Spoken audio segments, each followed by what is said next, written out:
Friday night, and we are back with the UK SimRacers MX5 League Round 6 from Fuji. I am James Parfitt. I'll be guiding you through all the action tonight, and I'm going to be joined in the box by the wonderful man that is our very own Biggles this evening.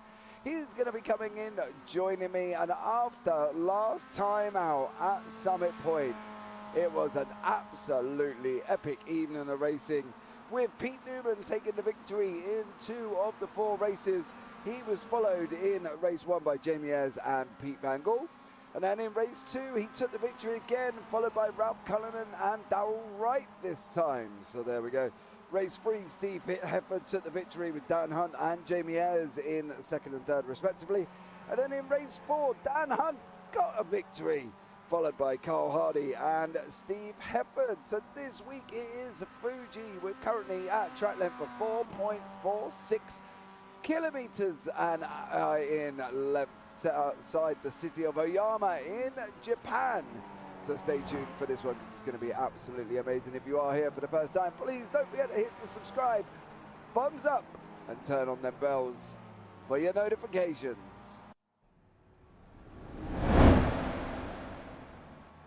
Right, it is time to bring the mighty man that is Biggles into the booth. Biggles, how are you, young sir?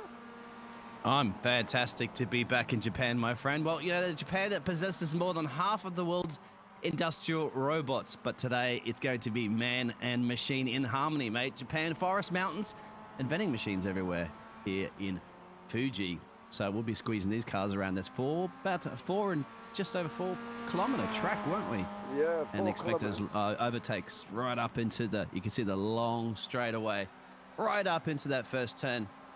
That'll be best of the bold, brave breakers, I'd say, for an overtake. But yes, good to be back here, mate.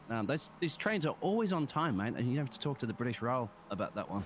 Oh, mate, you can never get a train on time over here, whether you're regardless. Do you know what I mean? It never happens.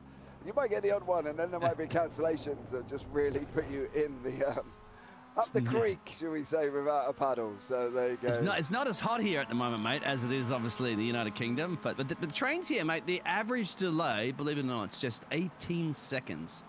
So it's a lot shorter than going around this track. Yep. Times up by about 100, mate, and you've probably got the average waiting time over in the UK of about 18 minutes, or sometimes it could be hours. But yeah, it's been a definite hot one. Temperatures reaching, they reckon, 40 degrees today in some places. So, you know, it's not British weather that we are used to here in the UK at the moment. I mean, you know, but yeah, it's good. Drivers going to be sweating it out. And let us know in the chat too, guys. G'day, if what your current temperature is where you are. Because obviously, if you're in Europe, you'll be experiencing that one as well. Mine at the moment is 33 degrees Celsius, but that's okay. I'm already in a jungle. I expect that. Oh, won't go higher. Yeah. That's like too hot for us, mate. Do you know the thing is, the weirdest thing? I had a conversation with somebody today, mate. We were talking about the weather, and so it was a good conversation. And over here in Britain, we're such wonderful people. We moan when it's hot, and we moan when it's cold. We moan when it's raining, and we moan when it's snowing. So there really is no pleasing us at all. Yeah, no, we have a saying in Australia, mate, because obviously we have a lot of British people that come up Australia. We call you whinging poms. So, sorry, get that, guys. If this, don't take offence to it, of course. You've got lots of terminology you call us Australians, so it's fine. Thanks, mate. We share it both ways. Thanks for that. I love being known as that. But to be fair, it is true, mate. You know what I mean? We moan more than we have do a thing about it. Do you know what I mean? We moan quite a lot. It's sort of, yeah, we really need to do more actions rather than just moaning. But, you know, welcome to the world of the British people. You know what I mean? But we are here back for Fuji for the MX5s. Going round in an average lap time at the moment. Pete Newman out in front on a 1:52.6. So that's his practice lap time. So, you know, we've got 4 15-minute races. We will have to change session after race 2, so there will be a BRB screen up on the stream for you up in the broadcast. But, you know, it's going to be an interesting one, this Biggles, because I think we're looking at probably turn 1 as most places for overtakes. Do you know what I mean? Yeah, you'd expect that, exactly. bold braking. There's also that little kink that goes into the final sector before you go into that main straight. So if you get a good launch out of that final corner, he could do something about it. We've got Jamie there on the screen there for the Momo team. And look at that. Once again, him and his teammate, that's Steve just behind him, they like to run a lot of stern, don't they, in these practice sessions and in the qualifying sessions. We saw that last week in the previous rounds to try to get a little bit of slipstream, see how that pans out. Obviously, at the racing line each, they'll do a switcheroo, I guess, and try it around the other way. But, yeah, it's something that not many of the other drivers here haven't got multiple teams. Do really try that as much, do they? We've also got Pete in the Momo team. He's currently down in P6, but he's not sharing this little party together. No, he's not. What we'll do, we'll have a quick run through of the standings as they currently are in the overall standings. So we've got Pete Van Gaal currently in first place on 1,449 points. Charles Kellerman in second there, Martin Sampson in third. Elise Main still near the top in fourth. Absolutely incredible job from her. Craig Jones in fifth, Steve Hefford in sixth, Dale Benison is in seventh, Carl Jacklett is in eighth, Roger Morton down in ninth, Daniel Hunt is in 10th, Craig Crawford is in 11th, Darrell Wright in 12th, Andy Littler in 13th, Jamie Ayres 14th. Now the surprise so far is the fact that Pete Newman is down in 15th place at the moment. So poor old Pete there is not having a good summer season. Ralph Cullinan in 16th, Steve Hansford in 17th, Andy Maxwell 18th, Alan Toon 19th, Will Currington in 20th, Mick Barry down in 21st, Darrell McLean, new to the series last week, was the young Irishman, done an absolutely incredible job, and Carl Hardy down in 23rd place. Now, obviously we've got AMs and pros in this series, so currently in the AMs we've got Craig Jones leading us off with Dale Benison in second, Roger Morton third, Craig Crawford fourth, Darrell Wright fifth, Andy Littler sixth, Steve Hansford in seventh, Alan Toon in eighth, Mick Barry in ninth. So that is the AMs. Now over in the pros, Pete Van Gaal was obviously leading us off, as you saw from the overalls. Charles Kellerman in second, Martin Sampson third, and Elise Main fourth, Steve Hefford fifth, Carl Jacklett sixth, Daniel Hunt seventh, Jamie Ayres eighth, Pete Newman ninth in the pro class, Ralph Cullinan in 10th, Andy Maxwell in 11th, Will Currington in 12th, Darren McLean in 13th, and Carl Hardy down in 14th place. Now we have still got 6 rounds to go, guys, okay? So be aware, we've still got a full 6 rounds to go, and it's going to be an absolutely incredible one. They're quite, they're quite our scores for this far into the season, Biggles. At the end of the day, there's not many leagues that you see people on like 1,330 odd points. Yeah, no. Do you know what I mean? There is quite a sort of lot involved, and I know these guys score systems as a lot for incidents and stuff like that as well. So, it's quite an in-depth score system they have. But it has changed quite a lot at the top. And it seems quite easy that out of the 4 races this evening, in an ideal world, you'd want to have a clean 4, wouldn't you? You don't want to kind of miss scoring points in any of the races. Absolutely not. When you start to run away with it, then it becomes a monster challenge to try to come back. As we're seeing 2 teammates perhaps working here together. And Pete, Van Gaal leading that one, starting to pull a little bit of a gap away, as you'd mentioned too as well. Pete, well, unfortunately for Pete Newman, like you said, he hasn't been having much luck. But I tell you what, this might be. He might like Japan. He might like Hisaki because he's got the fastest time around here in the practice session, of course. But it could be one of those tracks that drivers just love, and it could really help him boost a hurl of points to get up there. We have some messages out that chat too, mate. Thank you for tuning in, guys. Puck. We got our regular viewer, Puck, which is Pete Van Gaal's brother, has joined on in the lead of the season. But will he bring enough fuel? Stay tuned. Well, yes, that was an incident we had with Pete. Unfortunately on that one.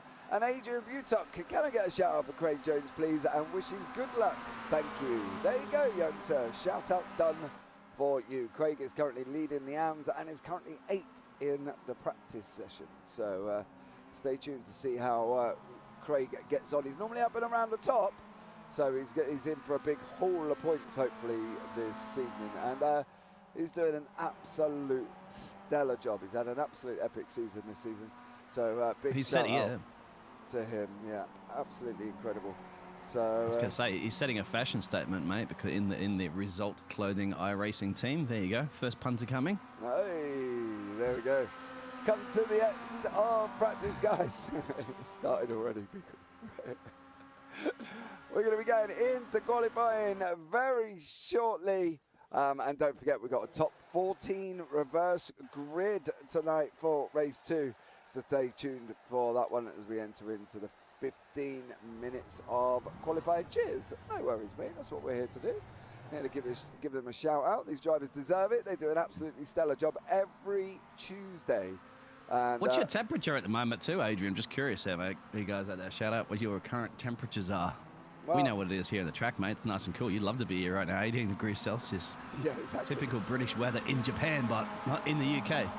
No, let us know what your weathers are, whether or not you're engulfed in this heat wave sweeping across the UK, or if you've got a bit cooler temperatures at the moment. As you can see on the right-hand side, 18 degrees there, Biggles, and 20 degrees track temperature. So nice and cool for these drivers to go and do the biz as they start off on their outlaps for qualifying. It's going to be a definitely interesting one here, because Fuji is, I think, to be fair, somewhat of a Marmite track. You know, I don't mind it, but other people I've spoken to really don't like it at all. It used to be on the Formula 1 calendar, of course, this one, and Suzuki. And I'm just wondering at the moment if we're going to be getting a little bit of a trick with the timing tower again, but I'm seeing a one red dot car there. Yeah, that and of course, we've got the pros and names. Yeah, that is your lead man, Mr. Newman, who is at the front. He hasn't set a time yet. Oh, that's right, because that's the car we're on. Do you want to go on board with him so we can have a look at a lap? Feels like we can. In these little beasts of machines. He's just going round the last corner now. So there goes Newman. This is a long straight. So you get switching up through the gears, mate. You're absolutely red line this one. Where should you be top speed revved, I guess, probably before you get the stop finish? Not yet, but no, off gear. He'll keep going. He's got one more yet as well. So he's going to go up into 5th. I don't think actually.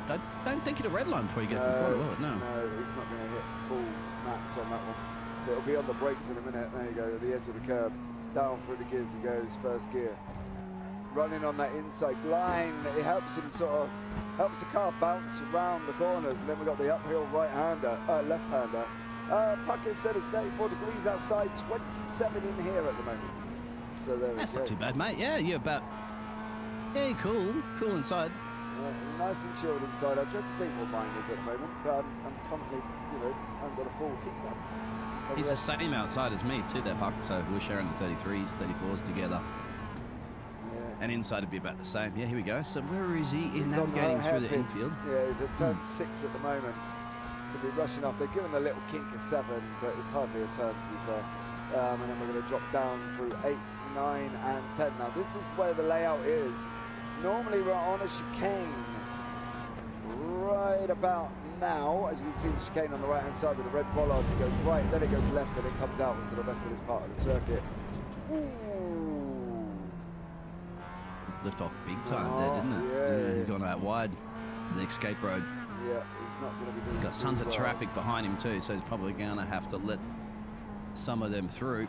Once again, you see the two teammates working up the road there again for the Momo team, calling that correctly. Do you know what, dude? Right, to be honest, these guys probably do the best team driving I've seen in a game. And I watched a recent clip, it wasn't recent, it was off last season, of Steve Parfitt. And the communication between him, Jamie Ayres, and Pete Van Gaal at Daytona. Oh, absolutely incredible. Also makes it very difficult for people to overtake if they do get together on the track, don't they? Because they can do basically a little bit of a blocking maneuver. Yeah, and they do force if they take the inside, they make sure they hold it there long enough for their teammate to come and push their way through as well. So the poor driver that's been overtaken could end up losing 2 places. But Steve's run wide there at the moment. We've got Daniel Hunt currently on pole on a 1:53.695.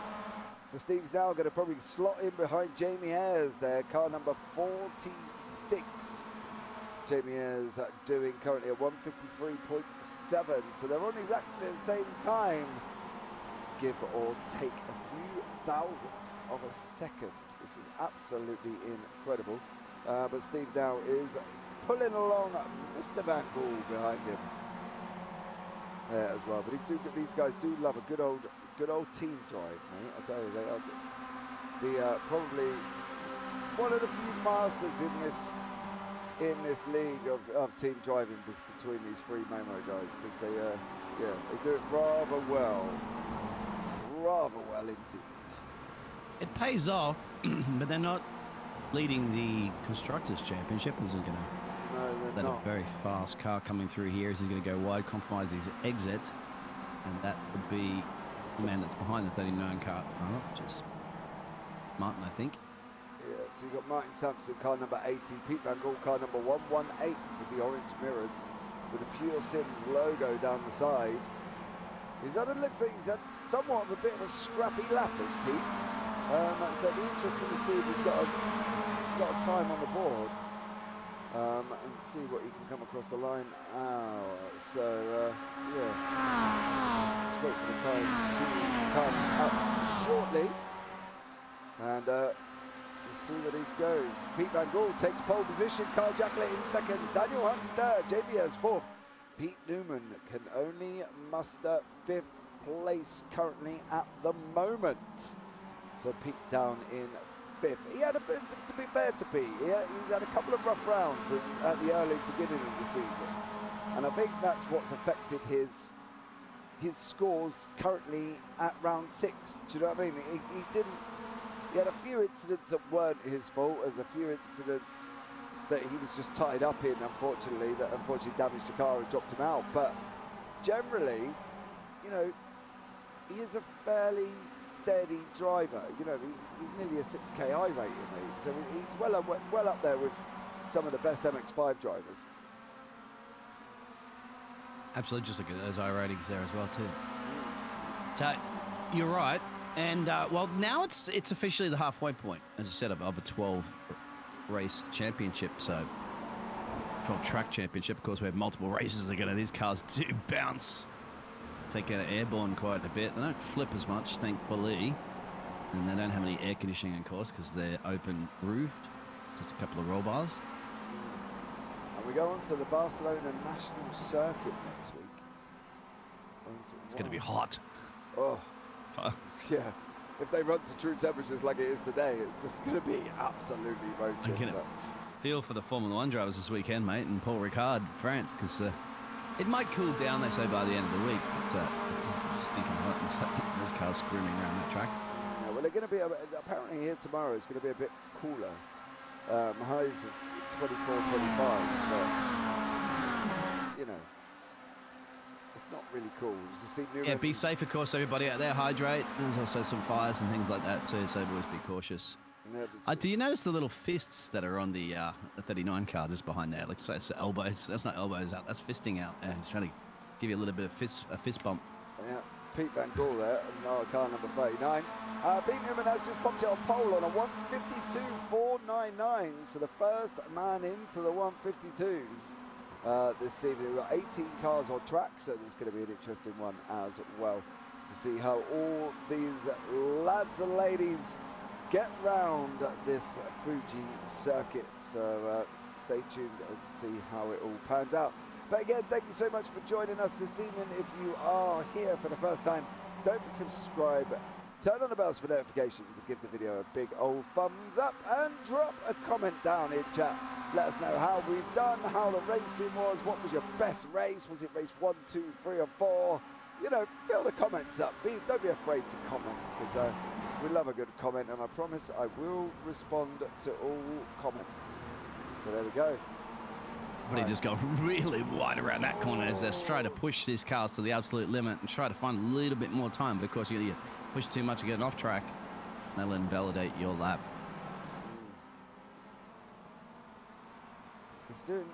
Yeah, it's good to see Mr. Pete, mate. But Pete has picked up where he finished off the practice session. All those P's there. Peter Piper. It's not Peter Piper. It's Pete Newman. As I think he's honestly set a statement at the moment. Kind of just reverse that bad luck he's been having now, and we can go, well, all right. So if I can if I can put in the best efforts I can for the remaining 6 rounds, then, hey, I can be right up the top there sharing the potentially trophy there with Pete Van Gool, but anything can happen, of course, with this much time to go, and that's the amount of points to collect as well, too, mate. This kind of does remind me of an IndyCar league with all the amount of points that they're throwing out or handing out. Exactly, and at the end of the day, these guys do run 3 seasons. So we've had the summer season, we've got the winter season to come, which will start again next season. And they've obviously had, where are we? Autumn, spring season, I think it was, as well. So they get the overall summer season win, but it goes towards their overall season's win of the year, if that makes any sense to you, Biggles. Yeah, it does. So, all right. Yeah. It's long work then. A long way to the top. It's a long old time. So nothing's lost on this one. You know, they've still got the opportunity to come back and make up for the rest of the winter time and that as well. So they've still got the opportunity. So all is not lost for this man, Mr. Pete Newman. I'll tell you what, he's currently sitting on pole currently. But then we've got the regular viewing of Pete Van Gool, Jamie Ayres and Steve Hefford. So these guys are close together in the Momo, as they normally are. Incredible team driving, these guys are. Yeah. All 3 now too, mate. Yeah, usually it was the 2 of them working together, but now it's all 3 of them. Yeah, Pete Van Gool leading and us it's off. good that they have the difference between the liveries so that we can easily spot them out there rather than just seeing some little slight colour change. You can see obviously the red, the yellow, the white of course, and the yellow, and then the black and red in the middle machine. Yeah. Mr. Jamie Ayres in the middle, repping on the black, and Mr. Van Gool with the white, and Steve Hefford in the yellow. So if anybody is here for the first time, that is what they are. Now, one of the things I will mention is on the left-hand side of the timing tower, you can see there is yellow and blue next to the drivers' names. Now, these are their classes. So yellow is pro, blues are AMs. So yellow is pro, blues are AMs. Okay, so that's why I've also put the graphic at the top of the screen, so you can see who is leading the AMs and who is leading the pros, just in case anybody got a little bit confused about why there's colours next to each person's name. Got to fill them in with the details, Biggles, and we've got to keep them all up to date and raring to go. Yeah, some people might be joining you, tuning in for the first time. If you are, welcome. Or if you're not familiar with the league as well, too, you're just being explained. Ask questions if you like. I asked you a question earlier before, mate, about those fast repairs, and obviously your answer was no, Biggles. They don't get any cheat codes on that one. No, none in this one. So if they hit a wall and damage the car, unfortunately, they are done. And especially with the tow back to the pits as well, there was no fast repairs currently at the moment.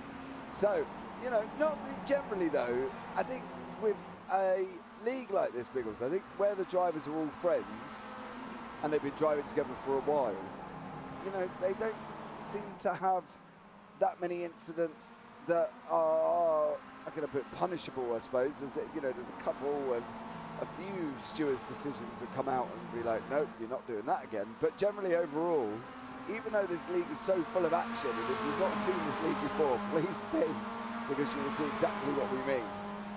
But there's not many sort of major dramas, should we say? You know, race 4 seems to be a bit of a kind of a witching hour almost for these guys, because it's just all go in race 4, and that's generally when some things happen and a few scrapes and knocks and people getting hit off accidentally and stuff like that. But generally overall, this league is pretty clean. So you see Steve there just sat in the middle of the track, and Ralph Cullinan and practice start perhaps. Yeah, here we go. Maybe. We have had a few incidents with Daniel Hunt this year and his equipment not being able to select first gear off the start. Now that caused somewhat of a major drama for the people who just went full throttle behind him, even though there was a talk of yelling in the middle that says, you know, please don't do this, and unfortunately there was an incident that involved Daniel Hunt and not being able to select first gear. So yeah, you wouldn't expect, as you just went over the fact that how you know respectful these drivers are of each other, you wouldn't have somebody that's just sitting there and, you know, deliberately stopped on there, just like giggling and laughing, going, "Ha, you know, guys." And then, no, of course, he wants to be getting that car away as quickly as possible. And technical issues, just like the real world motor racing, can happen. He just didn't get off the start, mate. It just literally could not get off the start at all. So, and unfortunately, just couldn't get off the grid quick enough, and it caused somewhat of a bit of a drama. A few cars had a few knocks into him. So it was one of them things. Do you know what I mean? He managed to get it sorted out. So that's all that matters, really. So there you go, guys. We are coming in to Heat 1. Let's show you the grid for the first time this evening here at Fuji. So we've got Pete Newman in first place, Daniel Hunt in second, Jamie Ayres third, Pete Van Gool in fourth, Carl Jacklett is there in fifth place, Martin Sampson sixth, Steve Hefford seventh, Ralph Cullinan eighth, Craig Jones ninth, Elise Main down in 10th, Charles Kellerman 11th, Roger Morton in 12th, Sir Alan Toon in 13th, Craig Crawford 14th, Andy Littler 15th, Mick Barry 16th, Darrell Wright 17th, and Dale Bennison down in 18th place. So there we go. Did you know they had a Sir in the league? No. Yes, yeah, Alan Toon. I did not know. So the story of Mr. Alan Toon is one that I absolutely truly love. He was called Sir in the Discord by these guys. And then he stuck in a support ticket, should we say, into iRacing, saying, please can I change my name to Sir Alan Toon, because that's what people know me as in the Discord and League iRacing. And iRacing duly agreed and changed it to Sir Alan Toon. So I should have Lord Biggles there, mate, because I do have a castle in the UK, so therefore I should be entitled to my name of Lordship. Go for it, mate. You may address me as that if you like. I will be sending a ticket to iRacing and get that fixed for him as well. But welcome, sir. Yes, Sir Alan Toon. Lord Biggles. I can't really see that happening. You could try, though, mate. See how you get on. You can stay in my castle if you want, but didn't... Oh, mate, in a moment. I'm quite happy staying in your castle. It's probably not as hot as being in my house. Well, it's down near the Welsh border in Shropshire. There you go. So you can go visit there. I'll go and take the family down there and set up there for the next few weeks. Hey, you can't fit that many people inside. It's not very big. It's pretty old, but here we go. Most castles are old, but it's old. What do you mean it's not a William big the castle? Conqueror, my friend, used to hang out there with my family. Let's get ready to go racing. 1, 2 lights, 3 lights, 4 lights, 5 lights, and we are away. And Pete Newman leads us off as we head down this long straightaway down into turn 1 here. And currently Pete Newman is followed by Daniel Hunt, then Pete Van Gool, car number 39, Jamie Ayres on the outside, and we've got Carl Jacklett. He's making contact. Daniel Hunt there goes around. Jamie Ayres unfortunately goes round as well. And we'll have a look back at that one very shortly, but currently out in front, Newman is away, Jacklett in second, Sampson third, Hefford fourth, and Van Gool just taking past Ralph Cullinan there in fifth place. Let's have a look at the Daniel Hunt incident to see what happened here. Was he helped around going down into turn 1, or did he lose it all on his own, Biggles? What do you reckon? No, I think he got a contact there. Car. Yeah, the 42 car just couldn't get it stopped in time, and he was just a passenger of that one. And there was a little bit of contact. Very lucky, actually, didn't get completely T-boned. Yeah, that was our very own Carl Jacklett and Jamie Ayres coming together here in race 1. So, yeah, it's going to be an interesting one to see what the stewards do about that one. Yeah, I don't think they'll be too happy with that, of course. Obviously, it's a driving error. Look at that 67 car just spinning off into the background as well, too, getting a little bit greedy. Oh, there's our lordship. No, I was actually, I thought it was Sir there for a second, but it's not. You're right, there's Charles. Charles Kellerman. But the only good thing is Alan Toon has gone up 3 places. We'll bring you up the gainers on the left-hand side. You can see there, Jamie is down 11, Daniel Hunt down 13. But everybody else up 3 places, apart from Mick Barry, who is currently up 5, of course. Anybody who watched Interlagos last season, please do so. It was absolutely incredible. Mick Barry taking the first overall AMS win as well. But Steve Huffman right beside Ryan Sampson, chasing down Carl Jacklett as they head down into turn 1. This is your battle for currently 3rd place. Jacklett in 2nd, Sampson 3rd, Hefford in 4th. Van Gool got to commit here. He's got to go for it. Could get 2 for 1, especially on the 42 car. There it is. He does got to make it commit and stick here. Remember, we have a left hand coming up at the minute, so that will actually allow the 42 car to come back and get the position. He's going to commit right in the middle there just to make sure that he's not on the racing line, but defends well. Can a good exit go? That could be definitely an off track there. Almost cleared in the back there. Another attempt there for the 72 car there of Steve. He's now going to have the inside line, but once again, he's going to switch over to the left-hand corner here. It's coming up under the heavy braking. Now, Carl Jugglet takes us around the inside line on the left.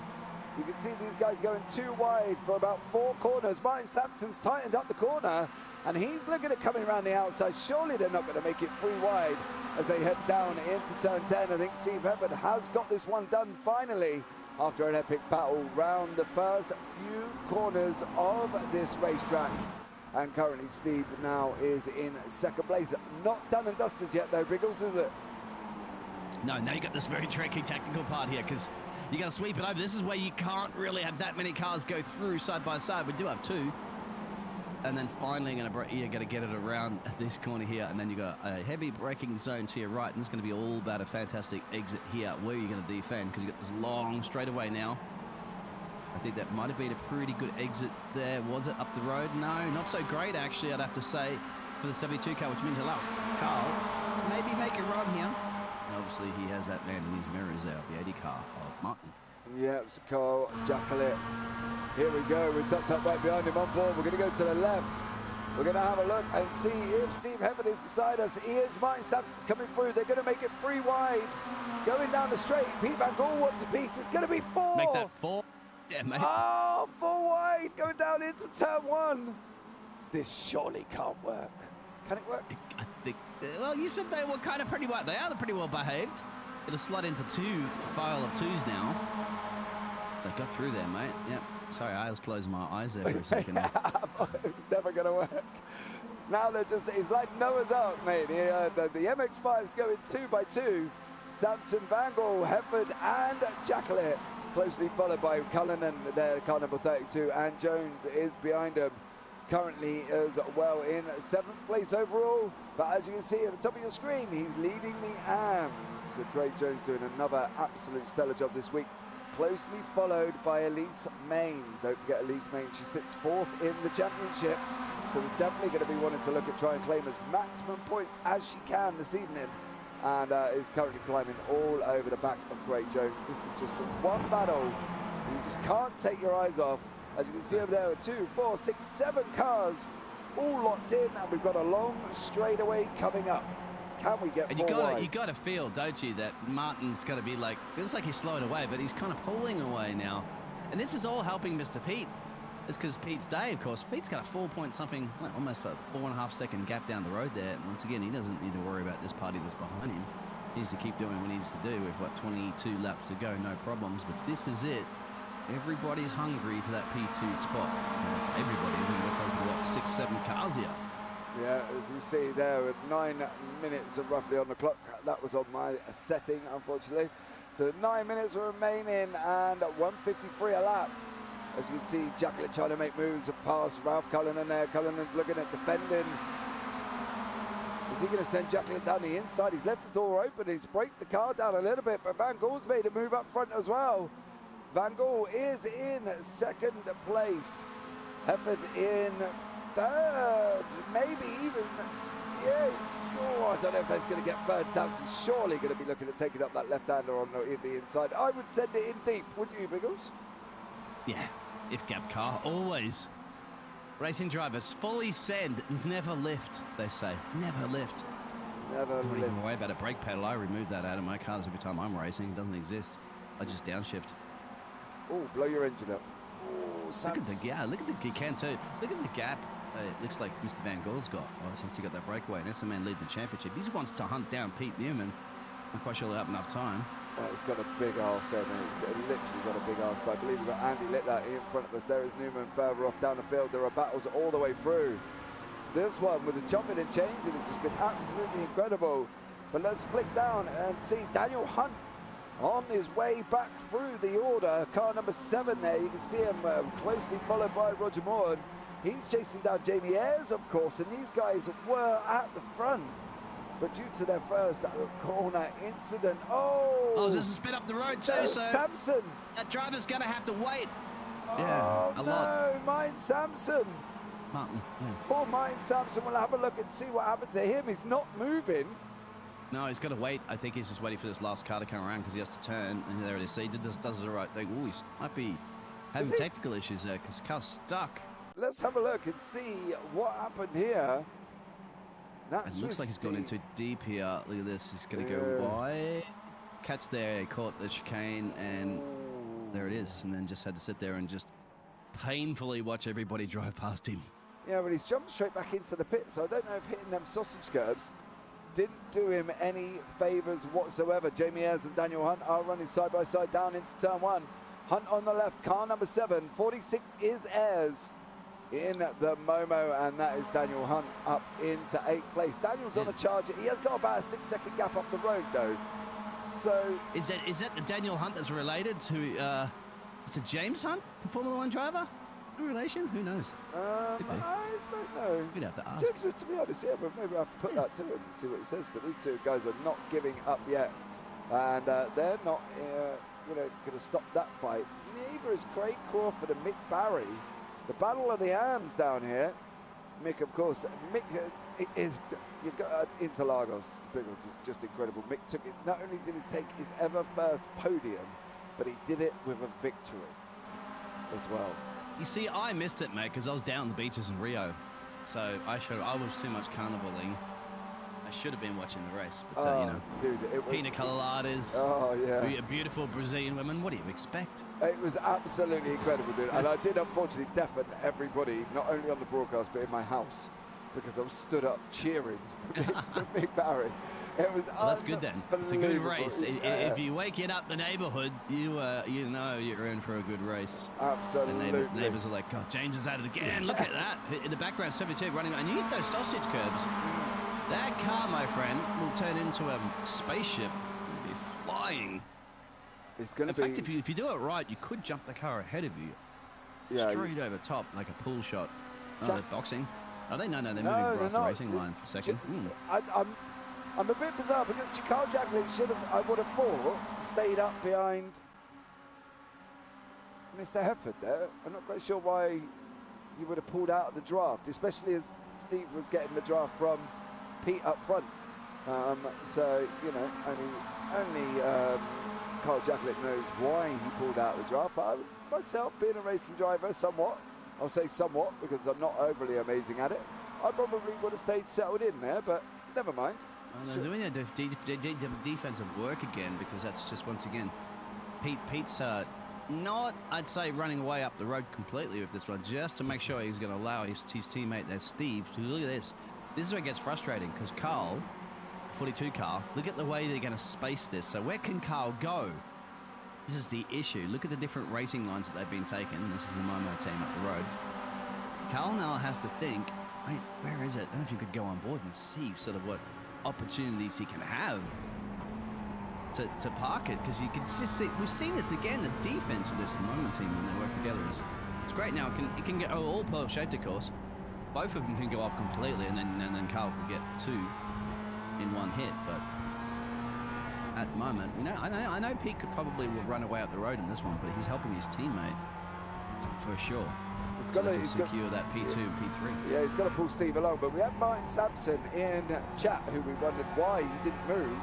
And the exact sentence from mine: bloody sausage curbs. We just saw Carl go over it a little bit there. So there it is. Yeah, they how's your back, mate? I imagine it'll hurt a little bit. Yeah, they're not nice, are they, mate? What did it do? Just completely wreck your car, mine, unfortunately, did it? You could jump in. I remember he was stuck. Yeah, he just didn't go, did he? See, look at this, and look, Jamie Ayres is literally, Pete Biggles pulling him along. Yeah, but check out 72 if he's going to be last of the late breakers here. And see, he comes back. Oh, that might have been a little naughty. Oh. And now he's going to have to go wide, and we'll have to allow that through. So that was a little bit of a mistake there. That's 2 cars that go through. As I said, you could do it brilliantly if you work together, but if you make a mistake, you've just lost places pretty quickly. Yeah, Steve Evans, well, down 2, gained 1 back already over Ralph Cullinan. It's got Carl Jacklett now. Unfortunately for Carl, nobody in his team is near him. Elise Main is 4 cars back. There she is, car number 66. So if this is going to be an eye, it's got to be an eye. There's no eye in optical. No, hold on, because there is an eye in optical. Yeah, there is. There's no eye in team, and unfortunately Carl Jacklett is going to have to solo. And I work at a school. Poor kids. There is an eye in team, actually. If you actually look at the way you draw it, you can actually draw an eye there. There's a picture of it on the internet. Is there actually? That's just reading between the lines on that one. You're just being picky, mate. Of course I'm being picky. That's what it's all about. Don't be picky. Elise Main has... Steve at the moment, man. He's dropped back. And look at the way he did take... Oh. Steve's playing those sausage curves. He needs to get out that month. You need to send him a message going, mate, trust me, I tried it. It didn't work. Yeah, settle down. Martin, get hold of Steve and tell him to lay off the sausage curbs. But I believe this is going to be, if they go across the line, which they have done now, it should be the white lap of... the white flag lap, sorry. Get your teeth working, Mr. Commentator. As they go across the line, Barney, the flag bearer on the right-hand side. You will see him very shortly. Is it Barney? How do you know his name? It's always Barney. Oh, hello, Barney. I never met him. I'll have to buy him a beer. Barney, the flag bearer, mate. He's got the strongest right arm in iRacing. Yeah, that's true. Especially if you have to sit there doing it for a whole yellow flag scenario or some of that. I don't imagine some of those people that sit there and do those waving for about 20 minutes. And Pete going a little bit deep around that corner as well. So you can run off wide. It seems to give him a little bit of a nice exit. Yeah. Got to hold him off. How much time we got left, mate? About just under a minute. Yeah, last lap we've got about 7 or 8 corners left for Carl Jacklett there. We've got Andy Maxwell in chat there. Lightbridge, welcome in Andy Maxwell. Thank you so much. Where are you this evening, sir? Why are you not here? What's up with you? Are you just getting too hot and bothered? His racing rig's melted apparently. Oh. It's like a British airport. Nice.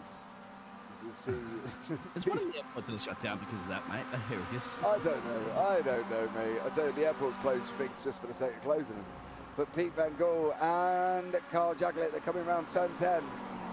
Carl has got 4 corners to remain in and a long straightaway.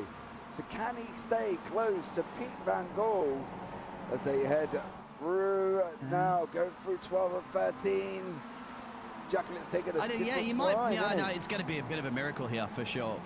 I would settle with it. It's a long race. Both take the sausage curves. You can do it right now because that's it, mate. It's the last lap anyway. As our race leader, of course, Pete at the moment, mate, is just like once again going, mate, I had a non-adventurous race win, but that's what you perfectly want, isn't it? Just launch it off the start. That's why you get pole, boys and girls, ladies and gentlemen out there. Yeah, Pete Newman so comes you can just across the cruise line. On the road. Yep, comes across the line to take the victory. Van Gogh and Jacklett are going to be battling all the way down to the line. I think Van Gogh's going to get second. He did. Jacklett third. Cullen in fourth. Hefford in fifth. Main in sixth. Oh, photo finish there. Yeah, she just got sixth though. Daniel Hunt comes across the line in eighth. Jamie Ayres ninth. Roger Morton in 10th. Craig Crawford in 11th. Mick Barry down in 12th place underneath the Fuji Speedway Bridge. Charles Kellerman there, closely followed by Sir Alan Toon. And in 15th place is Andy Littler. So there we go. I think we got some legendary shots out there today, but we might have to get developed. Absolutely. I think Fuji. 4 wide as well, mate. 4 wide at one point. And out there in the chat, exactly 4 wide. Yeah, and they ended up filing through there. Luckily, nobody went reversing around. Taking a break too hot. Can't blame you, my friend. I've got my fan on 3 blowing at me. That's only because I sweat like mad when I'm casting. There's the results, mate. You could go through them, please. Look where Craig ended up too for the AMs. Pete Newman in first. Pete Van Gogh in second place. Carl Jacklett in third. Ralph Cullinan in 14th in fourth. Steve Hefford in 5th, Elise Main in 6th place there. Craig Jones in 7th, Daniel Hunt in 8th, Jamie Ayres in 9th, Roger Morton in 10th. Craig Crawford in 11th, Mick Barry in 12th, Charles Kellerman 13th, Sir Alan Toon 14th, Andy Littler 15th, Martin Sampson 4 laps down, didn't finish the race. Darrell Wright, nor did Dale Benison. So there we go, not sure these guys did actually take the start, but Carl Jacklett is waiting in the booth for us. Let's bring Carl in now. Carl, how are you, young sir? I'm very good. Very good indeed. That was a race in a bit, wasn't it? Oh, you couldn't keep your eyes off U6, mate. It was going crazy, wasn't it? Yeah, that was quite entertaining. Unfortunately, Dan and myself got together in the first turn, but in my defence, I did make the apex. Okay. Was that was yeah, that was you're the inside the last late breakers, right? Is that correct? Yeah, it was quite late. Yeah. But I did make the apex. Well, true. That's one for for just. I mean, see how it is. I mean, yeah, your racing driver's going to go for it. Absolutely. I'm not. Thankfully, I'm not a steward. We just call it up here. You guys are the ones that know all the rules and regulations. But mate. So it didn't always go now, but going into the next races, how do you feel? How are you enjoying this track? I love this track. I've had some great success here in the past. I did a load of races in the Formula Renault when the track was first released on the sim. But now I've raced this track on the old Gran Turismo. I've always gone well here. It just flows for me. Love it. How are you going to cope with the reverse grid? Because you're going to be down in about 11th place, mate. We shall see. It's a wide track. And that long straightaway helps at the beginning, doesn't it? Yeah. There's a lot of racecraft in it. You've got to throw some dummies. But yeah, I'm fairly confident of moving up. So moving up's great, mate. Yeah. Absolutely, mate. And obviously, enjoying the hot British weather today? Oh, absolutely love it. Love it. What's the temperature currently at the moment? For me at the moment here is probably only about 19 or 20. Oh, wow. But in the racing rig, it's about 50. Yeah, I've had to put a t-shirt on. I was getting cold. And switch the fan off. But no, I love it hot. I mean, I've worked in plus 47, I think it was once. Well, you must have been down in like Western Australia or where's it, in Northern Queensland or somewhere around the outback there, if you like those temperatures. Yeah, it was quite hot. Well, but no, I love it. I can't say that. I'm sitting here like hot, sweating at the moment. But it's not good for your computer either, too. No, mate. My computer used to overheat all the time in Australia, actually. No, my computer's doing all right. So, Carl, what are we looking forward to in race 2? Another podium would be nice. Are you going to go from 11th to a podium? It'd be nice. I think it's 11th. Where are you? No, 14th, 13th, I need to make 13th, up for 12th. the last couple of weeks. I've had 2 poor weeks. Yeah, I think it was 12th. Yeah, it wasn't good last time out, was it? No, I kept getting turned, and it's not. Carl, just plant it on pole. We're qualifying next time, and it shouldn't be a problem. Just run away with it. Yeah, it should be. Sounds easy, doesn't it? Let's try. I'm sure everybody's trying to put it on pole. That's the reason why you're race drivers. I don't think anybody's going to be like, unless you're really that confident to last the first challenge and go fair. And if you're that quick, well, you would already be running away with the championship. My setup is quite conservative. I had a reasonable amount of pace at the end of the race. I think Pete Van Gaal was struggling a little bit on tyres at the end. I was able to take a great chunk out of him on the last lap. So my setup's good. It's fairly good on tyres, but it's a bit loose on the first couple of laps. Well, once you get it warmed up, mate, I'm sure you'll have a stellar race 2. And good luck in race 2. Let's see if we can get another Carl Jacklin podium. Much. Yeah, I'll do my best. Take care, mate. And that was Carl. Absolutely. Good on you, Carl. So we'll see how you pan out. He's cool. He's probably one of the coolest guys at the moment in the United Kingdom, actually, believe it or not. She said he has to turn his fan off and put a shirt on. Mate, I could do with that fan about now. I'm not going to lie. Pete Van Gaal ventured into chat. Pete, no need for that, boss, is there? No need for that. Yeah. Mike Sampson. Yeah, Pete, you got a minute to come and chat to us? Yeah. The man that finished in P2.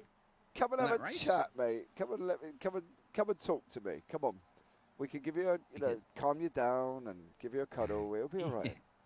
Honestly.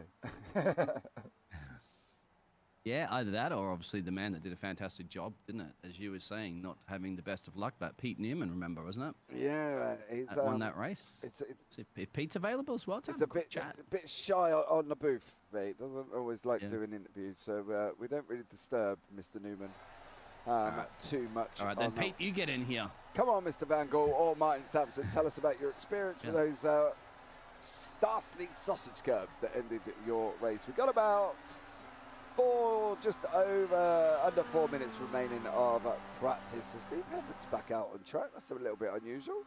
Normally he comes and sits and has a chat with me, so obviously he's not too happy about something that Steve's going to be working on, I'm sure, throughout this practice session that they have put up. So we will change sessions after the next race, guys. So we will go into the next session after this, and we will put up a BRB screen. Pete, come and join us when we come back after the session, the break, mate. After the next one, he says or so. Yeah. Anybody else, please, guys? Can I have a quick chat to us? If you're not out in track at the moment driving, if you got up there and wiped all the sweat off you, or you probably jump in the shower. You could have a quick, 30-second shower if you really wanted to. Oh. Get back into it, but have a chat to us. Do you know you can shower? Keep us a little busy. Apparently, you can shower within 4 minutes. No, mate, you can shower within 90 seconds. I did it when I was living in Australia on town water, and my parents would be like knocking on that door going, time's up, because, when in getting to severe droughts and you're on tank water and you're not having any rain for a while, we never had to buy water, luckily. So my parents are right on top of that, mate. Never wasted water. You can do it. Just put the water on, soap yourself up, wash it off, done. It's like a what do you call it? A military shower. Yeah, so you Navy shower and stuff. No Hollywood showers for you then, sir. Where no, you can mate. Just well, now I can. I live in a country that's full of water, so I can sit there and have a 5-minute shower if I want, but not back in Australia. No, I don't really spend too long in the shower, mate. I've got to be honest. It's a lot of waste of water, but yeah, mate, that's But you only appreciate that when you live in places in Australia where you don't have unlimited water and you're running on tank water. Well, there you go. Let us know in chat if you have a 5-minute shower or if you have a 4-minute shower, or do you take what they call my son does as a Hollywood shower, and for some reason he stood in there for about 20 minutes. Hollywood shower.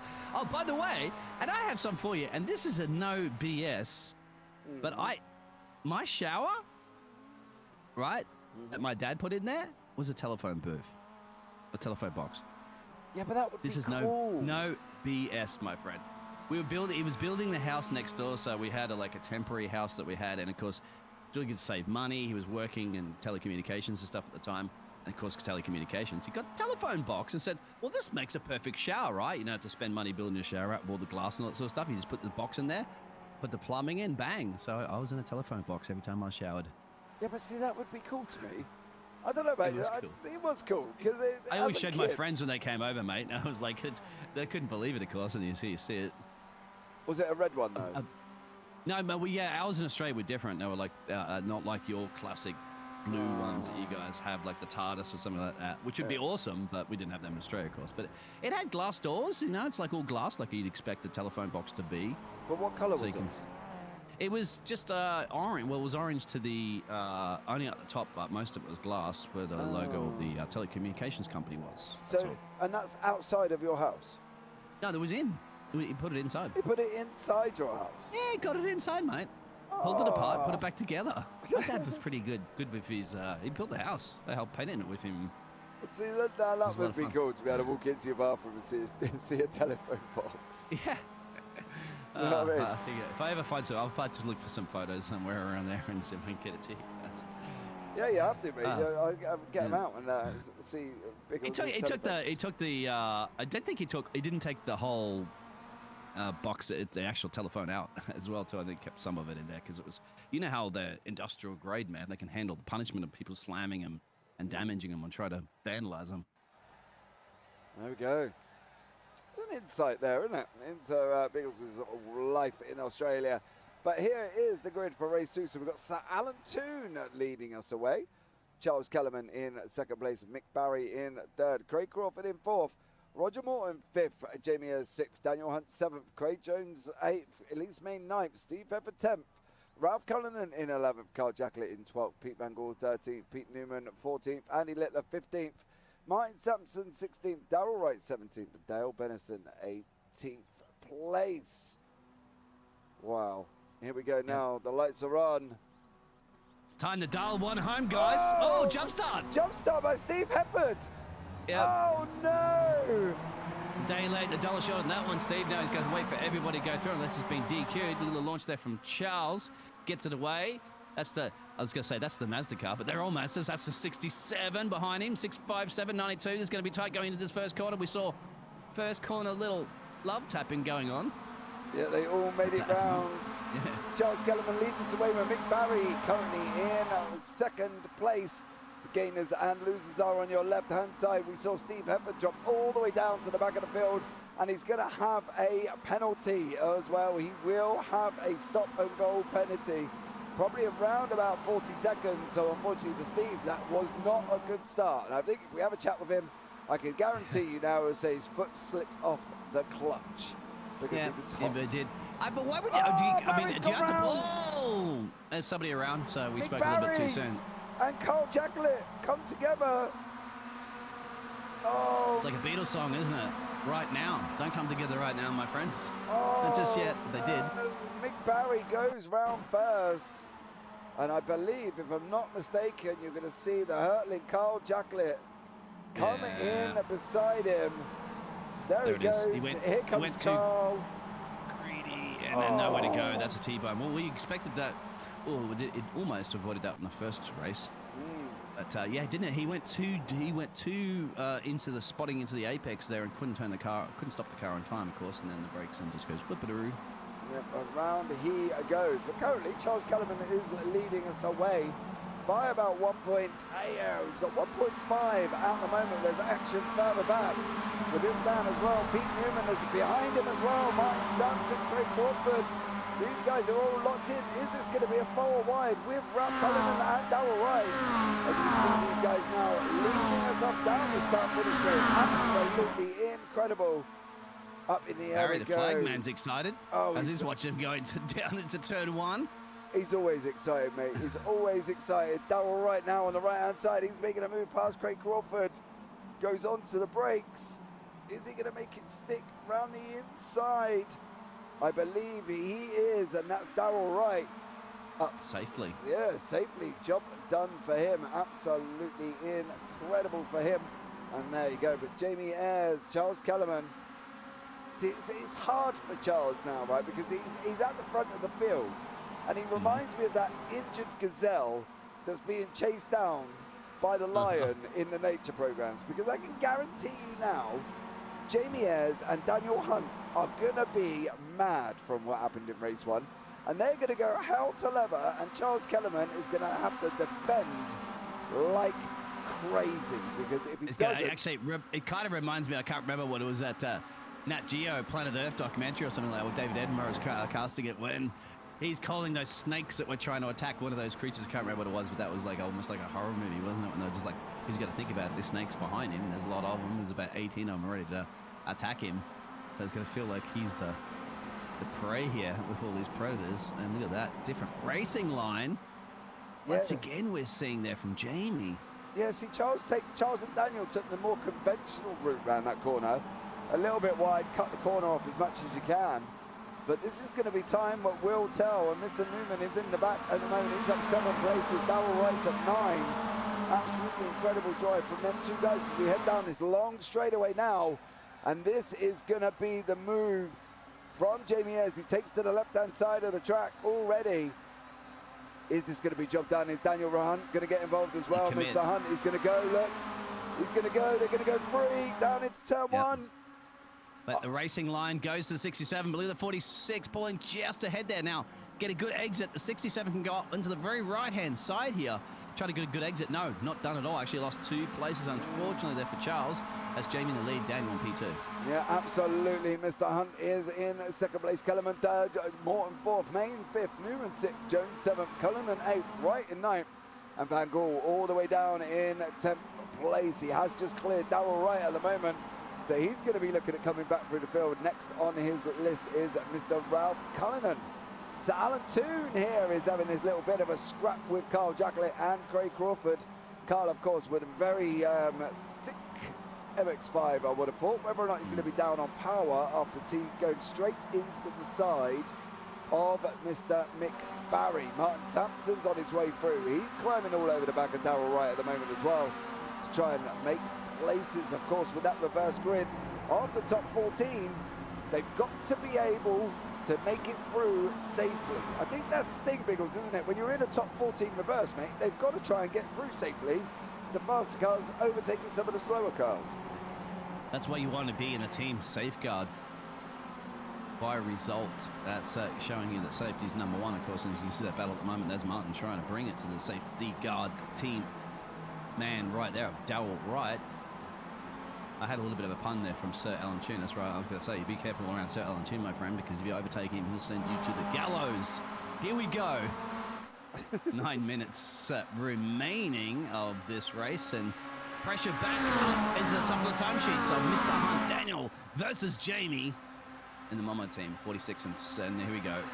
Repeat, carbon repeat of this turn one. This is it. This is going to be 2-1 down in the turn one now. Hunt on the left, car number 7, 46 is Mr. Ayres, and that is Daniel Hunt currently up into first place. There is a battle further back as well with Pete Newman and Elise Main. These guys are side by side, and Main has got the inside line for the next left-hander of 3. So she may be able to hold it out on the inside, stop Newman getting through if she can. Takes a lot of curb there. Newman runs slightly wide. He's got the inside line now as well, and unfortunately for Main, lost a place to Craig Jones. Oh, Craig Jones. Attack, yeah, that's the thing. You go slightly offline, and you could end up putting yourself in further down the order. It must feel like Jerry Simon going, Newman. He's just Newman. Up the road there, of course, Pete Newman there for the Pure Sims Esports. At the back, you can see that Mr. Pete, it's Pete, our current championship leader there, under massive pressure there from Ralph.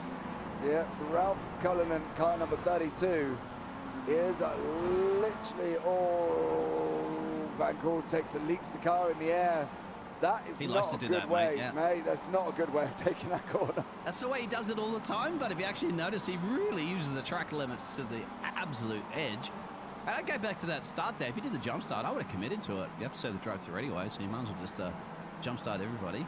Yeah. Try to get as much gap as you can. I'm not sure if it's legal, but back to the lead of this race, potentially back down to Steve. What's happened to Steve? There he definitely got damage, didn't he? Yeah, he got that 42nd, didn't he, for the jump start? Oh, that's right. So he's all the way down the order, but Roger Morton now in the middle of this pack.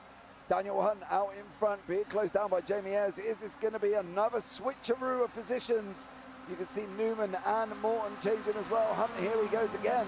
This long straightaway, there's just no getting away from it, Biggles, is it? This straightaway is going to be the main focus of overtakes this time. You said that at the top of the show, didn't you? Absolutely said it at the top of the show. It's almost like they got DRS, doesn't it, with that toe? Yeah, that toe is so strong. And then you have to break that wind, essentially, and then pick your racing line into it, because there are multiple racing lines. You can stick to the racing line itself. You can go on the inside there and break a little bit earlier, and then try to put the power down out of it, but not too much power, of course, otherwise the rear will just slip on you, and then you're in facing in the wrong direction, watching 18 cars pass you. As poor Martin Sampson did when he hit the sausage curb in race 1. So look at the wide once again. Jamie takes so much of the track limits. More of the other drivers, I would imagine. So you keep an eye on how many off tracks he gets, because remember, you also get points, don't you, in this league, if you're rewarded for the least amount of penalties. Absolutely, and these guys are going to have to be careful to see what they can get. Oh, Roger Moore in the background. Do you see that? Roger Moore got an absolute tank slapper, and he manages to keep it on the track. But come, Mr. Bond. You call him Roger Moore. He's Roger Morton, but I keep thinking it Roger Moore. 007. He's the 92 car, so he's getting a little bit too early, but he kept it in the right direction. Yeah, he did manage to. I was just surprised, really, because I thought he was going to go round there. The problem is that car only needs one little flick in the wrong direction. And poor Roger Morton is facing the other way. However, the arm of Craig Jones, this is the arm lead, of course. This is the arm battle between Mr. Morton and Mr. Jones. As these guys go racing down into turn 1 now. Morton on your right now, car number 92. Jones on the left, car 29. It looks like from here, though, we've seen the cars generally pull all the way up alongside and get straight past the Biggles. It looked like Craig Jones almost went out a little bit too early, and struggled to get past him and had to make the move into turn 1. I want to see if he gets a good exit here. That's going to be the key. It didn't. But yeah, Mr. Roger Morton's just been blisteringly quick, hasn't he, at the moment in the AM? And Mr. Jones as well. They're just and they're up here. Remember, battling out our Top Guns, different class. Looks like there might have been a crash there with our knight in shining armor, Mr. Sir. Oh no! Sir Alan Toon. And his teammate as well. Yeah. Hopefully they come together. Andy Littler. Littler's got up the in. Oh, no. That's gotta hurt. So yeah, come on, guys, you'd be working together. You're a work guard by result, and no communication there. You need a spotter. It's easier said than done, isn't it? When you're in a helicopter view looking down on that. Hey, I think the problem is as well is if they are both in the same Discord chat, because they do obviously have team chats, it's going to be interesting to see how that one materialised. I would have heard a lot of perhaps. But here it's going. Oh, that's it. Oh no, that's the safeguard cut. He's gone. He's lost it. Did it get damaged? I think there's definitely damage on the 42 car we're watching right now. And Daryl, then again, safeguard. I mean, what's happening here? Working? You're not working together? Safing? You're not driving safely? What is going on? This is Daryl Wright and Carl Jacklett. They go round turn 10.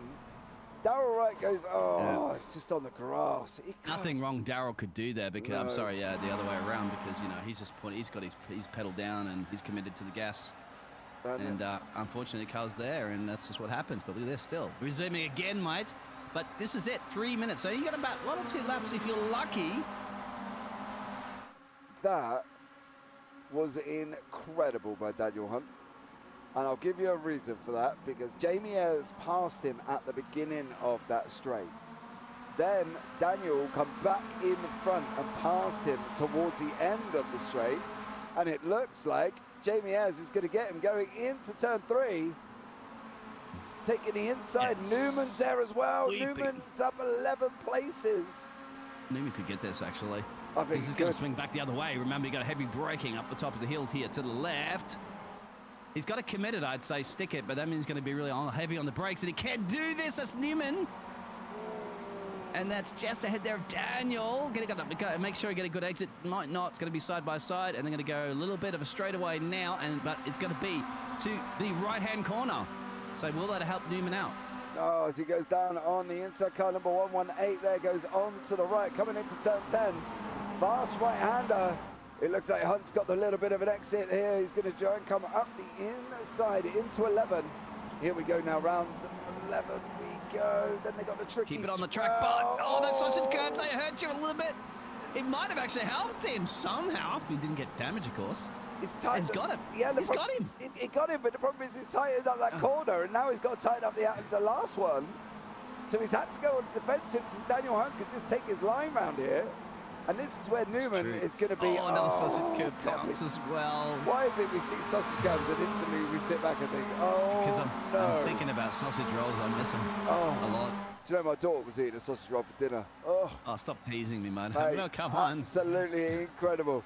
Here we go now. Hunt has settled in behind Newman. He's looking at pulling out on the left-hand side. Car number 7. Racing down into turn 1 we go. Hunt on the right, Newman on the left.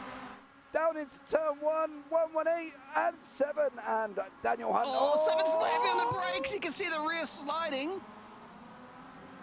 Definitely has to compromise. He didn't compromise his exit speed. It's actually helping Mr. Jamie there. Go, guys, battle it out here. Just keep battling it out for another minute. We'll see the flag man in a minute. Bazza. Who's the flag man? Barney. Barney. No, Barney. Yeah, Barney starts with a B. I knew that one. Barnstar. Yep. I believe, if I'm not mistaken, this is the white flag lap. I think these guys have just... Should be. Should be, yeah. I think they crossed. Oh! Newman's over the sausages again. But you've got to be careful when you bounce back here too, because it lifts the car off there, and you've got side by side next to the car. This could go anyway. I don't think at the moment anybody's going to bring it to Jamie, but who wants that P2? It's right there. Reach out and grab it. Oh, Newman there got left by the drive. Hunt's off the track. That's off track. Hunt is off the track. He's trying to now close him up again. He takes a lot different line through that corner off 13. Here we go now round the left hand. And Newman, Forget about the barrel thing. Never even what that thing's there for. They went straight through it. Hunt sending up the Final inside. opportunity. He's going for it. Find it inside. Biggles. Is he going to get it? He's got to settle in. I think he has. He's got to but settle the in. exit speed could be enough. Remember, the straight line is about halfway down here. This could be a photo finish. He's going to try to get a toe. Newman's got it, I think. Yep. Oh, no, Hunt's taking it back. He's taking it back on the way down. Oh, Hunt got it. Oh. They'll take it by 27,000 per second. It's going to be a little bit annoying. You have to remember, that's just amazing racing. Oh, unbelievable. And Daniel did get the fastest sector there. Almost got one of the fastest laps there to try to pull everything he possibly could, which he need to. Yeah. Pete Neiman was firing on all, I was going to say cylinders, but we're in... we're exposed. Yeah, we're in Mazdas, so it's rotaries. You don't have cylinders and rotaries. These guys, Andy Littler and Alan Tooney, need a good old talking to, I believe, and taking each other out there as these guys come across the line. Be in that debrief room, mate. There might be some smashed glass doors. Very upset individuals, I'm sure, but Mick Barry comes across the line in 15th place. That was after his spin on lap 1. Steve Hefford comes across the line 16th. That was after his jump start. And unfortunately for them, they are at the back end of the field. Oh, dude, that was just absolutely incredible racing from these guys. So Jamie Ayres. Pete was it, right, mate? Oh, read through those results, but Pete, mate. Pete was the man of the hour. Yeah, Pete Newman up 11 places. So Jamie Ayres in first, Daniel Hunt in second, Newman third, Kellerman in fourth, Craig Jones in fifth, Elise Main in sixth place. Pete Van Gaal in 7th, Roger Morton 8th, Ralph Cullen in 9th, Mike Sampson 10th, Carl Jackal 11th, Craig Crawford 12th, Andy Littler in 13th, Sir Alan Toon 14th, Mick Barry 15th, Steve Hefford in 16th, Darrell Wright down in 17th place, and Dale Benison in 18th. Now, a fact about that championship standings, everybody above Elise Main, I think, bar Charles Kellerman, Elise has just gained points on. She's gained points on Pete Van Gaal. She's gained points on Martin Sampson. And if I'm not mistaken, Carl Jacqueline as well. So Elise Main has just done a stellar job of closing down points on them guys there as well. So there we go. Right, there you go. That brings us to the end of race 2. Me and Biggles are going to jump on a BRB screen. And we'll be right back while we change sessions.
guys, we are back with race 3 and an absolutely incredible race 2.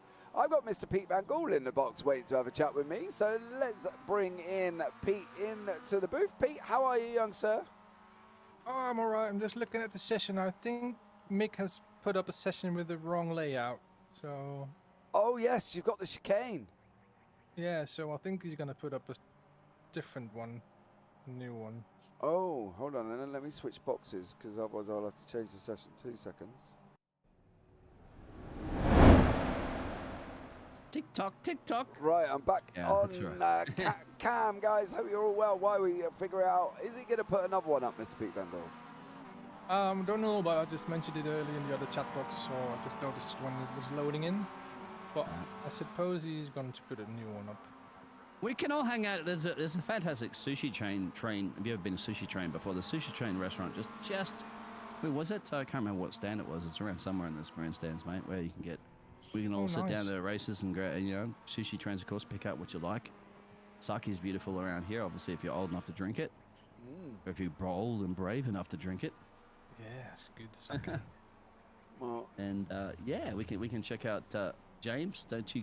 James not on the camera. I was just going to say, don't you go eat no sausage roll in front of me, mate. I would not be a happy camper. I'm on Cam's, mate, because they're going to look at waiting for the news from our very own Mr. Pete Van Gool, whether or not we are looking at exiting out and changing into the new session, because the guys do have the chicane, and this. Oh no, they've all run round. They've all realised. Oh dear, Roger Morton, Charles Kellerman, and Andy Littler. The only one that made it round the chicane. You keep saying Roger Moore. No, Roger Morton. I never hear you say Morton. Morton. I never hear. It sounds like more to me. That's what I'm just saying. Roger Morton. So we're just waiting for confirmation, guys. Here, whether or Roger not Moore's we're better. end up Sounds more. having to change sessions again, as we have to. And we're waiting patiently. Yes. But anyway, Pete, how are you, sir? Anyway, let's get back to what we originally popped you in. Well, I want to ask you a question, Pete. Is Mr. Daniel Hunt related at all to James Hunt, or just a coincidence? No, just a coincidence. All right. And Mr. Sir Alan is not. Is he really been knighted? Sorry? Is Mr. Sir Alan Toon, has he been knighted by the Queen before? I could probably look that He's up been online. knighted by us as a SimRacer Oh, community. okay, fair enough. And Right. he reported that to iRacing, and iRacing also changed its official racing name, so that's good. So they're acknowledging his knightship, whatever you pronounce that. Yes. Get Do your I join the session or just wait? Probably wait. I think Okay, Mick's I'll wait. gonna put a new one up. I just want to get it right. Switch it all up, put Bathurst there, and let's just throw everybody in the deep end. Oh, can you imagine Bathurst in the middle now? That would be absolutely incredible. These The guys best would one's actually absolutely- Phillip Island, mate. I think Phillip Island's a brilliant track for you guys to go We- around, we did especially that. in the It is. I did. That's right, we I did did do a that. 12-hour in a ride on there, and at the end we only had about 12 off tracks. So that was Nice. good. It's a great track, especially because it looks like you're about to drive off into the ocean. This is on an island, Oh, of course. yes. It's, Yeah, we've been around there, didn't we, Pete? Last season, if I'm not mistaken. Last season we've been around there. Yeah, we went. around you there need last those season. tracks right now because people, when they see the water, make it feel that cooler when they drive. Because of this heat. We need some of the. Is it hot you're in the Netherlands? Is it hot there right now? It is about 40 degrees Celsius Holy today, so shit, it's not okay. cooling down.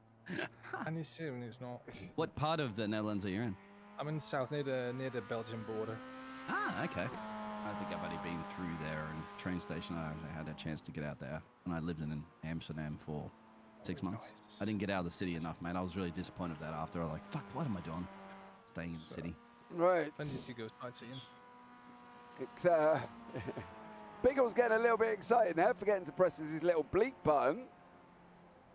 Yeah, there you go, Biggles. Press Are we it. live? Yeah, we're live. Apologies about that one. I do not usually swear on stream, so I do apologize about that one, guys. So I thought we were kind of off the air there for a second. No, we are just generally having a chat Oops. here while we wait. Oops. Biggles forgetting to press Don't add that to the beeper reel. To the. Biggles forgetting to push his beep button there, so I'm sorry if anybody took slightly offence there. Pete, it's not looking like he's putting up another session at the moment, mate. Are we going to be running this with the chicane? I don't hope so. Don't hope so because I just resigned from that session. Yeah, it's we're just He's, James, come on camera, mate. Keep us exciting. James, at the moment, well, you got looks like a beautiful piano. Yes, behind I am. you. Who plays the music in your family? Well, we've all kind of had a bit of a learning session. Right, so would you get in there and play us a tune right now while we're waiting? Piano? No, I'm not that amazing. I could barely play chopsticks. So there is a new session going up. So I'm going to come out of this session. I'll jump back onto the BRB screen, mute us all again, and we'll be back shortly.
Right, guys, we are back again in the new session this time. And let's carry on with our interview with Mr. Van Gogh. Mr. Van Gogh, how are you, young sir? Evening, gents. Good.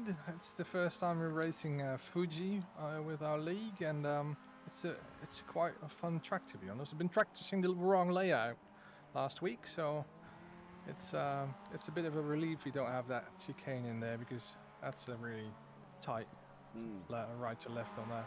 And the chicane you're referring to is specifically which one generally? Down at the base of turn 10. Yeah. Down at the base of turn 10, normally where these guys sweep round the right-hander, there is a chicane there. If we have a look with Craig Jones, he's going around the right-hander now, and just on the right there is the chicane. It's yeah, that was the one they all missed, unfortunately. Practice. So almost like the Nordschleife, we could add it to the end of this track, but we can't. And apologies out there, guys. Obviously, we had to reset the lobby there, and apologies for my little words earlier. We won't have that happen again there. And of course, well, our man here in the championship, your races so far, how confident have you been feeling about this? Oh, I am quite confident around this track, but last race I just forgot to put it in gear because I was shouting at everyone that Steve had some pedal problems, so I was making sure people wasn't going to run into him. And then I forgot to put it in gear, so I started from the back. Oh, so hold on. So what happened to Steve then? Because we thought, I was going to say, like, if Steve had jumped into the booth, I could guarantee the excuse would be his foot slipped off the clutch. No, his pedal, his throttle pedal, the spring slipped out, so it just wouldn't go off throttle anymore. Oh. And so I had to fix it. It's a quite easy fix. That sounds like exactly what happened to Charles Leclerc recently, where the spring wasn't returning the pedal back, and he had to pull your foot behind it and push it back. Yeah. Oh, nice. So there you bit of go. hardware problem. So what are we expecting from yourself in race 3, Pete, as we come into about 4 minutes remaining in the practice? Depends on where I'm starting, but if we get through lap 1 all right, and I start near the back, I think I might be able to make it to the front. And if Pete Newman has got some cars to come around and a bit of fighting to do in the first couple of laps, he won't be able to get away. Then we will have a little fight on our hands. And Pete, real quick there, mate, I noticed that you're taking a really wide racing line. You're getting a lot of off tracks there. How's that panning out for you? Because, yeah, it's just, your driving's a lot different. There's hardly any off tracks here. So you're using as much as a track as possible. I know as you go much really as a wide. track as possible. I don't know if you're on board with me now, but if you go to where the chicane usually is, you can use all the way up. right on board there, James, so we can actually see from his perspective. Second gear, you can chunk it here, back over to here, and on the next one, you can just aim for that little pole that's there, like this, and that's not an off track. You guys do hit that. All the way over to the left here, which is not an off track. Slow for you, stay in second, aim it just right. That sounds pretty so bright as well, there's too, quite a lot of track you can use, which is, well, it's not off track according to iRacing. If you go off track, and you're loving the sausage curbs, mate. Yeah, but there's still no off track. If you go too far to the left on there, then you will get a slowdown penalty. Okay. How's your back feeling after that sausage curb? Well, I think I need. And you get damage as a driver. Like, how much damage does that car get if you really throw the car? No, if you really throw it up onto the sausage curb at the wrong angle, then you'll get some suspension damage, like Martin Sampson had in the race 1. Correct. Yeah. And Martin was out of the hospital. He got checked up. He's all good. And all this without an off track. Okay. And the next corner, which is a third gear corner, you brake at the 50 board, you just chuck it in, you can just almost all the way over here and here. The rear slides there too, This is still not an off track. Now it is. Just when you get both wheels over the line, it's an off track. Oh, okay. So yeah. So there you go, guys. I can feel you're sliding. Is that something you do when you are downshifting? You're letting the car slide a little letting bit? the car. Just let the car sidestep a bit on the downshift, which you use to get the rear end round. And so the car's setup I'm running is quite loose, and I prefer it like that, so I can just chuck it in, and I'll just run this. Yeah, you got to commit to a lap with us now, mate. This is not an off track. Correction. That sun is kind of in your eyes a little bit. I think got a nice visor. These sausage curves can hurt your suspension if you just chuck it in. But yeah, looking forward to the next race. It's going to be fun, and have some good racing, and some teams working together with the slipstream on the straight, because there's loads of draft, and it's even way back from 1.8, 1.9 seconds. Yeah. We saw that, didn't we, James? When you guys are working together as a Momo team very well there to get those dress. Real quick, mate, obviously everybody sign up to this league if you're not a part of it. And can people still compete in what are the events that are going on that they can be a part of? I know you're mid-season, but... Well, yeah, people can enter mid-season. We have had Darren entering the last race session. He's quite a good driver. He's not here tonight, but people usually join up on the Fridays with Alan's session, and if they're like up to par with, especially the racing standards, you don't need to be up to par with speed, but with the racing standards we have here and racing with mates, then yeah, they're let in, so people can join if they want. Just have a look out for Alan's Friday sessions. Right, mate. Well, you got 15 seconds, if not less. So right. I'm going to drop you out, and good luck in race 3. Cheers, lads. Cheers, catch you mate. later. Well, there you go. That was a lap with Mr. Van Gool here at the Fuji circuit. We are coming. The boss. Yeah, it's one of the admins. Don't mention that too loud. Got one of the admins, but we'll show you the grid up for race 3. Steve Hefford is in first. Ralph Cullen in second. Charles Kellerman third, Carl Jacklett fourth, Daniel Hunt fifth, Pete Van Gool in sixth, Jamie Ayres seventh, Newman eighth, Craig Jones ninth, Elise Main 10th, Roger Morton 11th, Sampson 12th, Crawford 13th, Barry 14th, Littler 15th, and Sir Alan Toon down in 16th place. So here we go. These guys do like to get on the grid rather quickly, and we are full on the grid already. Lights are up. Got 1, 2, 3, 4, 5. 4 race 3, and we are green with Steve Hefford there. He is currently out in front at the moment as he's racing down into turn 1. Let's see how this one materializes. Connellan in the middle there, car number 32. Jacklett around the outside. He's trying to go up the inside, sorry. Can Jacklett make it stick? He did make it stick this time. And Carl Jacklett is currently in second place. Everybody's through cleanly, Biggles, for race 3. Good, clean racing is what you want to see. Of course, with the dress rehearsals are over, he had already done this. So the only difference at the moment is that sun is setting, or basically the planet is rotating away from the sun, scientifically, whatever you want to be. But yes, it is what it is, and the racing it is. And once again, leader pulling a little bit of a gap there. That's Steve, and look at the action back again. Once as the camera's really going to be focused on P2, P3, P4, all racing season. Oh, actually, I'm going to say it at the moment there, racing session long.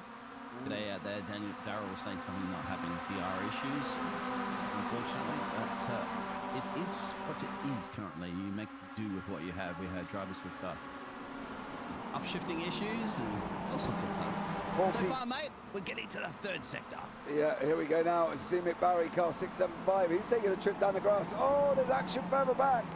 So Alan Toon and Craig Crawford have come together. Unfortunately for them, that's dropped them down into 15th and 16th place. We'll have another look back at that now as these guys come racing round. My heart was going to stop if it was teammates again, mate, but this time around it wasn't. The turn 10.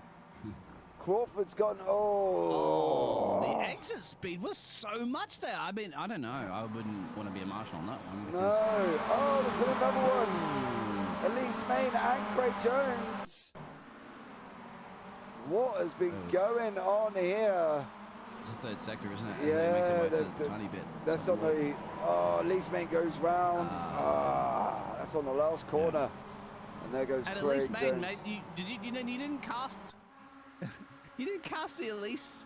Elise was doing such a fantastic job, but Elise is still in the race, of course. So don't worry about that too much yet. Down the field in 12th place, Carl Jacklett has jumped Steve Hefford up front and is currently there. Ralph Cullinan and Newman and Van Gool. This is the battle further back for 3rd, 4th and 5th. As these guys go racing around turn 3 now. Newman's got the inside line. Cullinan, it's tucked right behind him at the moment. Is he going to make it thick as these guys racing round 4? Through 5. The luck of the Irish. Come on, make it work. He's got to try, isn't he? And is he going to get this job done? Further up as well to the challenge from Steve and Carl. We got replays, of course, to see those overtakes. So, once again, the different racing lines. Challenge for the lead here now. Yep, as they're making their way into the 3rd sector. Are you going to have a sharp little bit of a right-hand turn coming up here in a second? This is the fast right-hander that Van Gool was talking about, turn 10. They're going to try too wide. They're going to make it through as well. Newman's going to get involved in the battle. So is Ralph Cullinan further back as well. These guys heading around turn 11 before they drop to the left-hander for 12. Newman's got the inside line over Jacklin at the moment. Jacklin's in the worst spot there because he's on the outside. Oh. Yeah, it feels like an Indy car planted up against a wall, isn't it? You got to be not right where you need to be, but it's still early days, of course. And look at that, defense has been brilliant there. Steve is really controlling this, but that's the pressure, isn't it? I always say, snap your mirrors off, mate. Forget there's even cars behind you. Just run the wrong race. Look at that battle at Pete and Carl. Now, turn 1 action. We've seen this multiple times. The drivers at the moment are sitting there responding to all their Twitter feeds there and just checking to see that everybody's happy. Posting an Instagram photo of a selfie because we're going to go maybe 3 wide and maybe 4 wide again. We are going to be, I think, Newman 118 on the right-hand side. Jacklin in the middle, Hepford's up front, Van Gaal, Cullinan and Hunt.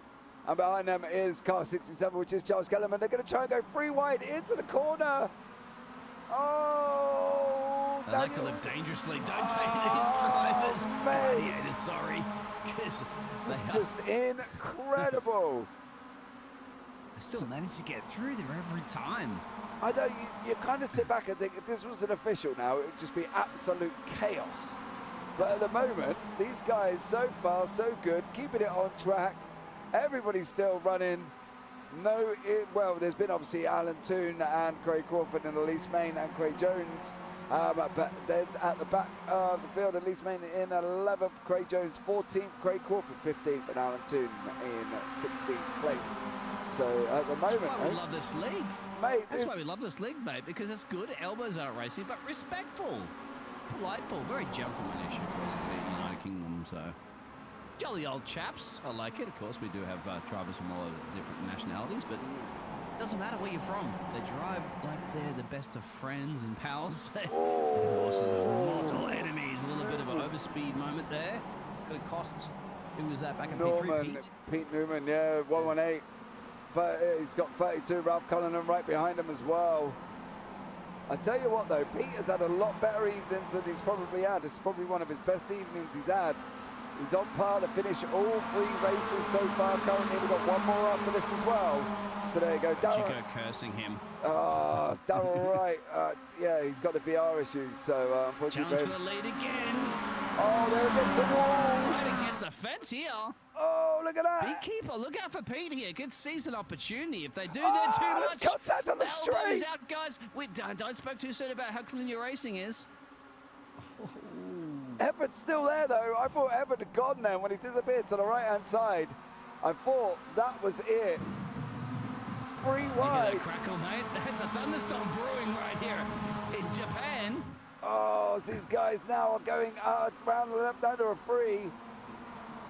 Hefford, Jacklin, Newman, Hunt, Cullinan, Van Gaal, Kellerman. Ayres is now joined the back of the field, and Martin Sampson. That is your top 9. Keep an eye for Pete Newman, mate. Look at that. He sees an opportunity of them battling it. Took that any day of the week. He still has to get it done, but it ain't over just yet because you do have Mr. Carl Gillette to bring it here. Yeah.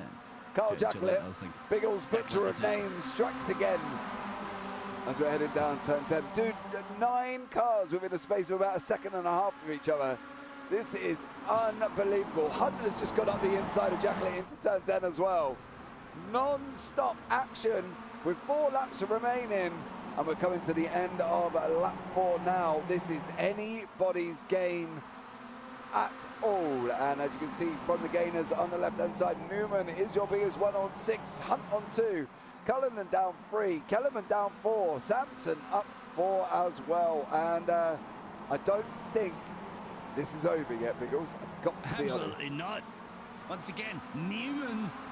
If you're Jerry Seinfeld, you'll be too happy. I'll tell you what, if you are Steve Hetfield, you don't like that Mr. Newman, because Newman wants to win this race, and why not, man? He's up 7 positions now. If he can make it stick into turn 1. Oh, Hunt's going to get this. Hunt is no slouch. Yeah, Hunt's going to bring his 3-party here. He's going to get this down into turn 1. Daniel Hunt takes the lead from 3rd place. Newman's trying to come up on the inside again. Hunt's got to be looking at defending. Taking that line away from Newman. Newman settles back in, and Steve Hefford in 2nd. Newman 3rd.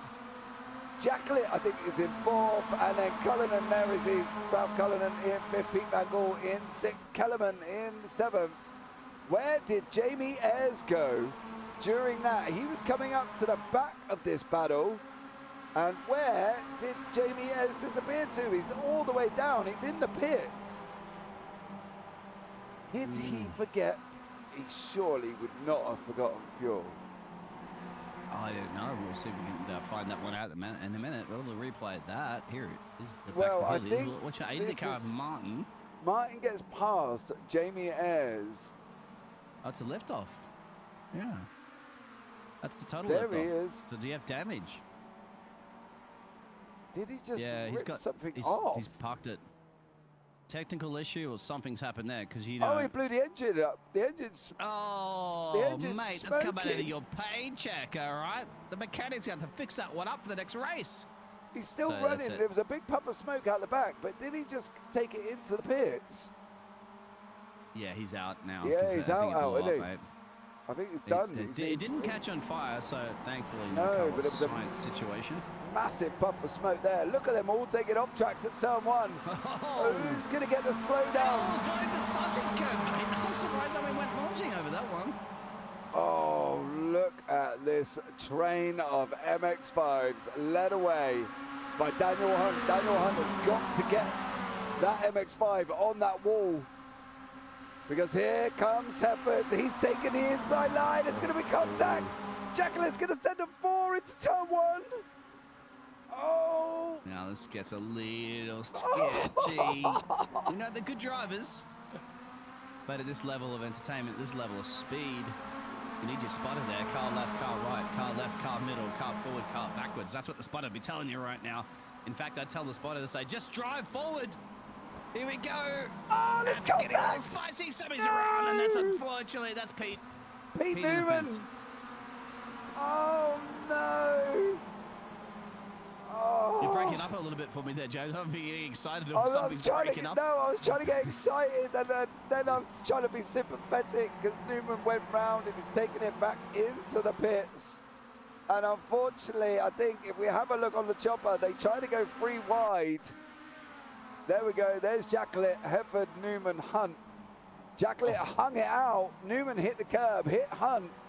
And unfortunately, around he went. Craig Crawford must have come round and not long crashed behind him. Because here is Craig. He's heading down a start-finish straight. So this looks maybe like a solo incident for poor Craig Crawford here. Had to be, wouldn't it? Look at that. It's gone straight on here. Yep.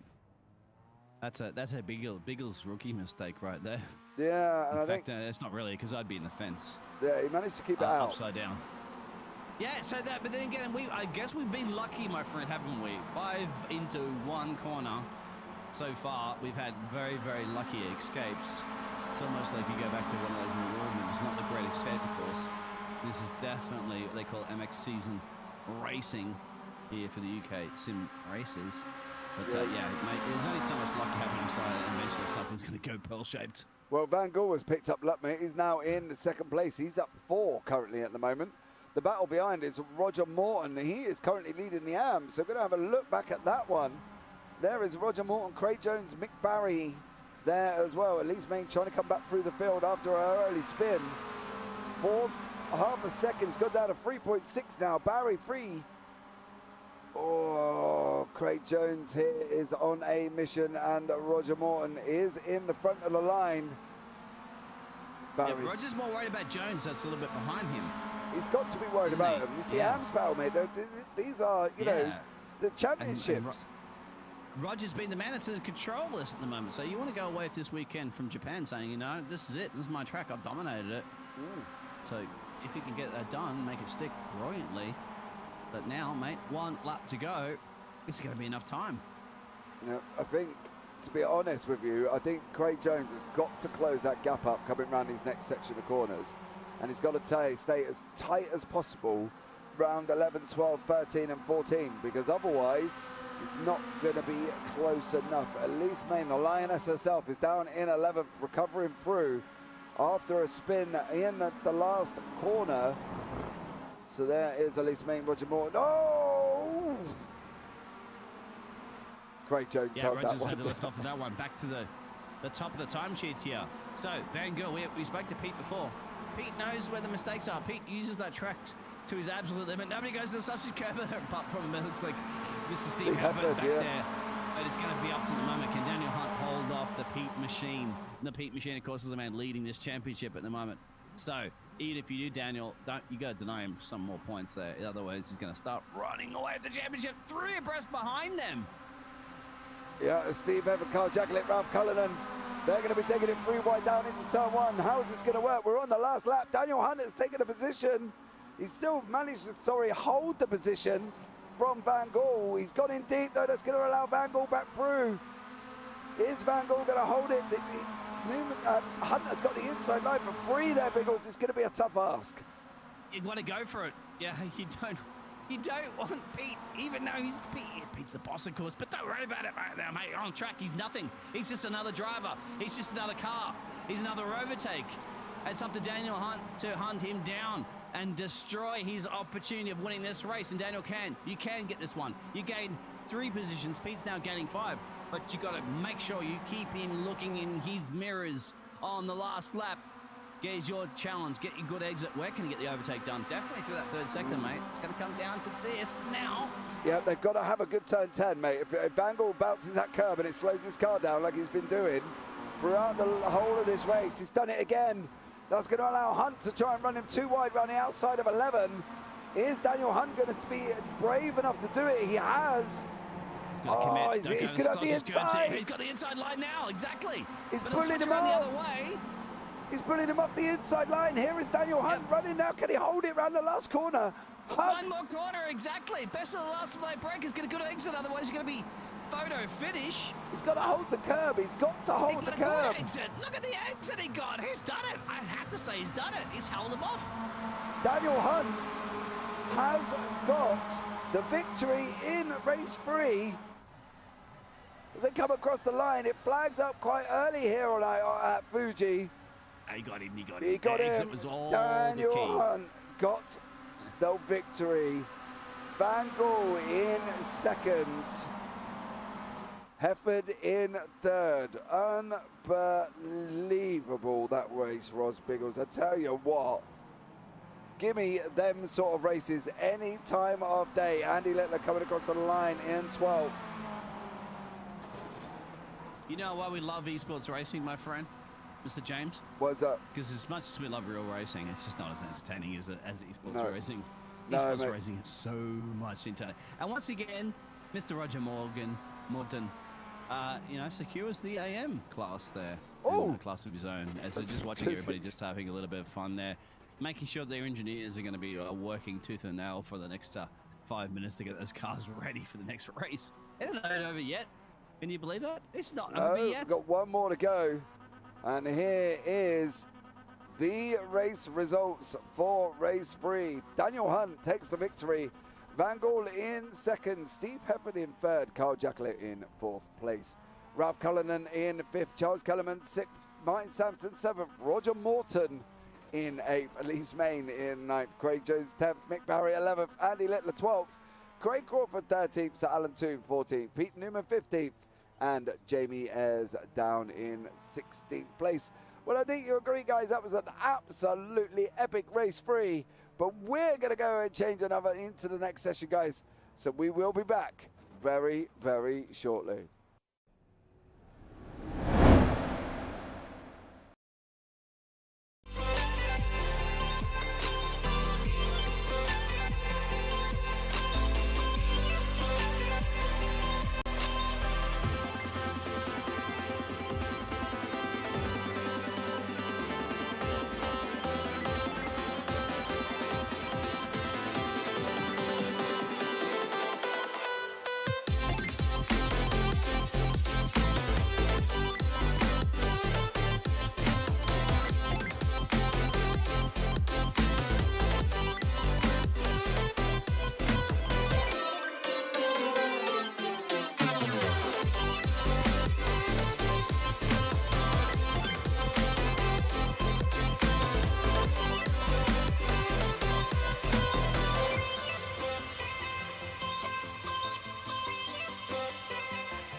guys, we are back with the final race of the evening here at Fuji. And we're going to bring in Mr. Steve Hefford into the booth this evening. Steve, how are you, young sir?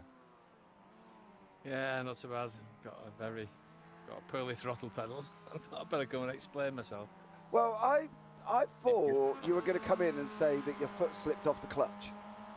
No, my throttle pedal, my spring snapped in my throttle pedal, and it happened as I was taking to the grid.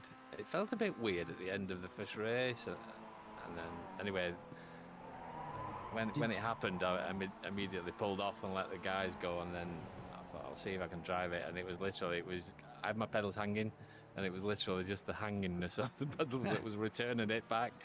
So you felt like, Charles Leclerc in the last race there, where the whole pedal was not working properly. So are you lifting it and trying to push it and lift it with your foot?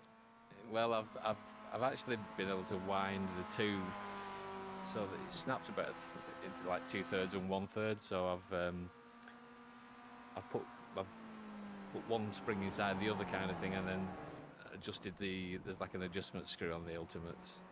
The HE Ultimates, and there's an adjustment screw on those that you can pull right down. So my spring's like nearly half as long as it used to be, and it's twice as hard to push. So. Well, it was Steve as well too. I was always taught by drivers that you never lift, so you really should just have that gas pedal planted the whole time, right? I'm understanding why you would. Right. I know. I don't know why I'm making a big deal of it, to be honest. It's fine. Trust me, mate. I've had an accelerator cable snap on me, and I've had to just pull the cable out and put fishing line on there and pull it. Yeah. Into the throttle, but yeah, you're doing a fantastic job then, obviously. But hey, it is what it is. You're working on a broken car right now, but making it work. How is it going to come into this race right now? Do you think this little duct tape, Gorilla Glue situation is going to work? Yeah, I think it'll be all right. It was okay for that race, so yeah, hopefully all good. It just feels a bit weird. That's all. Not as much. Don't hit those sausage curbs, mate. That's going to bounce those springs right out of that pedal. Yeah, Jamie had a Dana. He got a meatball flag for hitting one of those in his last race. Oh, so that's where he disappeared to. We did wonder. Hitting a sausage curb. Yeah, but then Martin Sampson got it as well, didn't he? Did he? Yeah, he got it in race 1. He come in YouTube chat and was just like... Too many sausage rolls, guys. I told you to lay Yeah, off. stay away from those. Not good for you. But these are quite ferocious at this track, though, aren't they? The sausage curbs. They kind of can really damage the car. Do you know what I mean? That's for you, Steve. Yeah, you're a driver. They don't look that big, to be fair. But yeah, they must be quite tall. They're packed with lots of meat, mate. That'll throw you around like a rampage. And now we go darker in a situation. How do you handle the really like? The later conditions for this racing as the track cools down a little bit? I drive with my eyes nearly shut anyway, so. I'm gonna remember to take your Uber ride to the airport next time I visit the UK. Yeah. No, it's lovely. It's a lovely track. We've not used it much since it's the first time we've been in here. Well, it's new, right? Yeah. It's only just came out. iRacing. We did a practice race one night. We did a friendly.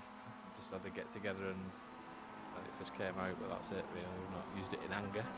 It's good. And well, there's no anger, mate. And this is another thing that James and I were talking about. This, we've seen 5 people abreast into one corner, 4 threes.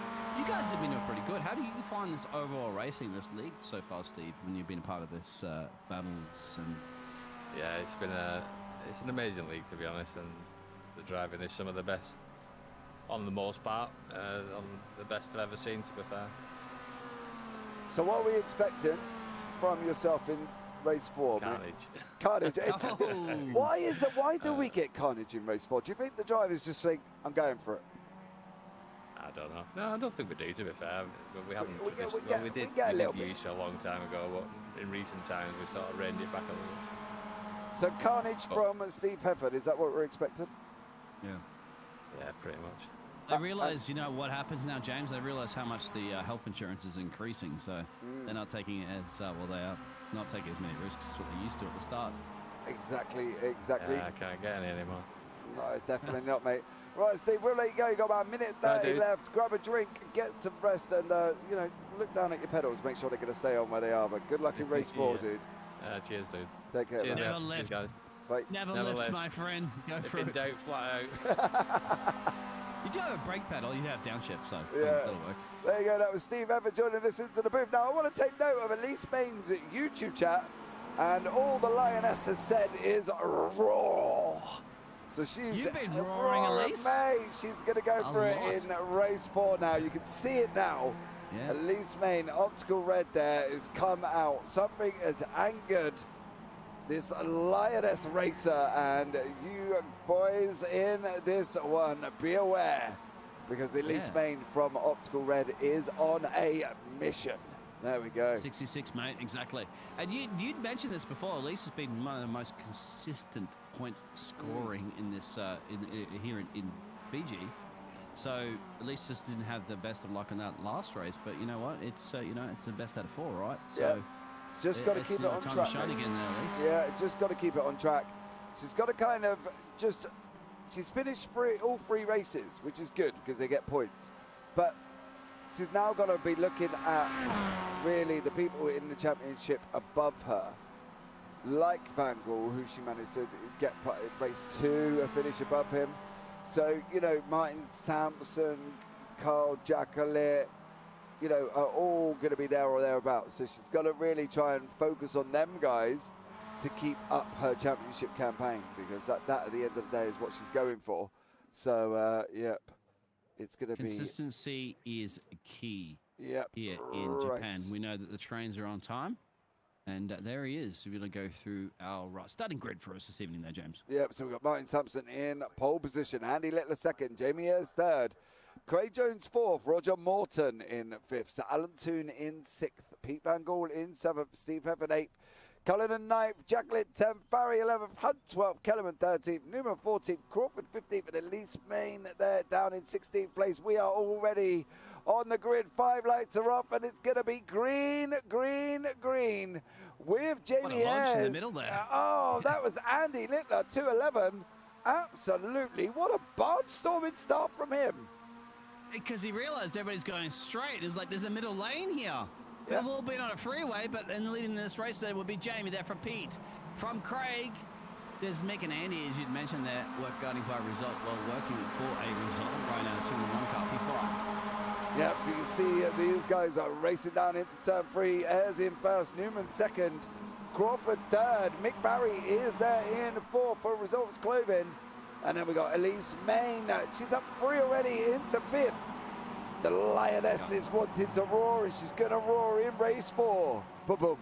I'm a poet. that and I rhymes, don't you're a poet. know. You didn't even know if the look has gone in the background. There wasn't Elise Main. Mate, no, it But was that's somebody Mike going around. That's Sampson. right. Oh, Martin. Mine Sampson. Oh, Mine Sampson's gone round there. Unfortunately, that's dropped it down the back of the order. But look at these guys here in the mid-pack, mate. Unbelievable. Don't mess with the Lioness when she's hungry. No, definitely not. There we go. Elise Main once again, P5. Somebody running a little bit wide, coming back on track. That's the 675 car. That's Mr. Mick.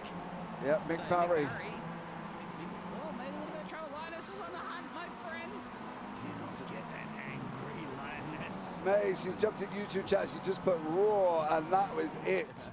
She is on a mission. Barry runs wide. That's going to be looking at not doing this car any good, because there is sausage cabs there. Oh, there's another spinner at the back of the order. That's Carl Jacqueline. Oh, no. Let's have a look and see what Carl has been up to. Was this on his own, or was he assisted by Craig Jones? I believe car number 29. That's gotta be- No, it was on his own. Yeah, Oh, he that's, did. 10 seconds in the naughty corner if you knew there, Carl. But he did say, Elise May got 2. She's in 3rd place. Not only did she get Craig Crawford, she got Mick Barry down into turn 1. Somebody tame the lease down right now. Oh, Up into P3, gaining 5 positions on lap 2. and more importantly there, Biggles, everybody behind her is above her in the championship. So Elise Main currently is on for a haul, because the next challenger is Steve Hefford, and he's down in 7th. Van Gaal is in 8th, Kellerman 9th, Sampson is down in 13th. So, There's Barry! Sampson behind as well. Somebody's gone around. That's double tap, triple tap. Gonna sit there in the fence right now and just go. Oh, that was Mick Barry. I'm sure you sport the clothing you're wearing right now after that. But, yes, here we go. Mr. Pete Newman and Jamie. Still 2 for now. Bit of a gap there to Elise Main. Trust me, Elise Main is on a hunt and roaring. So I wouldn't take this one away just yet. Somebody's gone all the way up the racing line. Once again. That was Newman and Ayres. That's the 2 different lines these guys take, isn't it? That's the thing with this track. There are a couple of lines you can take round a few corners. And them guys did take different lines. We've got lap 2 of 8 coming to the end. Ayres is going to pick up that slipstream. I think Van Gaal already told us 1.8 seconds on the slipstream. You can see the gap is down half a second at the moment, 0.54. Oh, it's coming down. Can't count out Pete. No. Pete's also gained 10 positions as well too, but that's what Pete does. Oh, but this is where the action's at. absolutely. So the lights are on.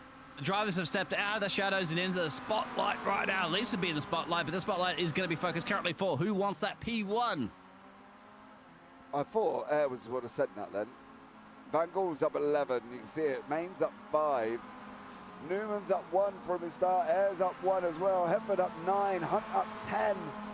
Toon is down 13 places. Don't forget he was near the front of the pack and unfortunately dropped down. But here is Steve Hepford, Van Gaal and Daniel Hunt with Craig Crawford behind. That's Hepford going up the inside of Hunt round 3 as he drops down into 4 and 5. Double right-hander. Got to be careful over here because this corner does kind of take a little bit of a turn away from you as you go around 5 up over the grass.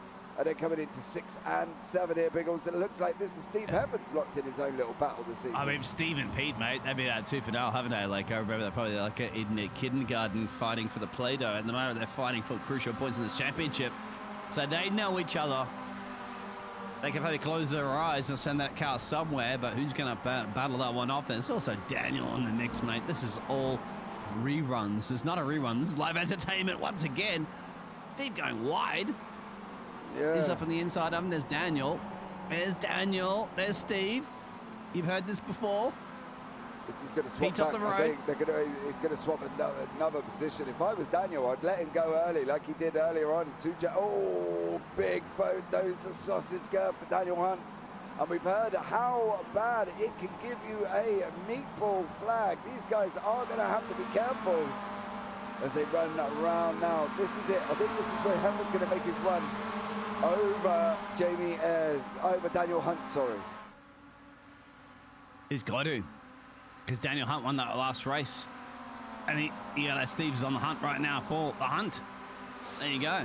Oh, And those ones are really, really bad right now. But let's see, he's going to take the outside line. That means he's going to put Daniel on the pressure there to be last of the late breakers, Daniel Ricciardo style. Honey Badger, no, he's going to switch it. He's going to slip in behind, which will allow him opportunities, of course, for these crucial Section 2s. Further in the background, there's also action as well. Yeah, absolutely. They've got to be looking now. Daniel Hunt did just do the fastest lap on a race on a 154.11. We can see him now. Lost the position. Steve Hepford is put him down in 6th place. Hunt is not finished, though, is he? This is not done and dusted. And the issue for these guys now is they're coming up to lap number 15. That is Sir Alan Toon. He's got to try and make it clear as possible because, unfortunately, for Elise Main, she's been closed down by Mr. Van Gaal. There is Main, there is Van Gaal, and currently Van Gaal is quicker than Elise Main. She needs to clear number 65. You don't release a Alan Dutchman at all in motor racing in 2022, that's for sure. Just talk to Max Verstappen. But yeah, Elise did start shaving it a lot. I think Elise was about 6 seconds behind now, 4.2 behind that battle for P1 and P2. But exactly, and Elise has to be thinking about forward, not backwards there with Van Gaal. But once again, look at that battle between Jones there. P9, P10, Morgan, everybody all there. Look at that. Racing lines every single way. Blink and you miss it. Blink and you'll go home. Halfway through this race, the final race. Van Gaal's quicker though, look at that. Van Gaal is quicker, and it's also helped by the toe, by the draft of Sir Alan Toon as these guys racing down now. Ayres down to 152.8. He's quickest man on track at the moment.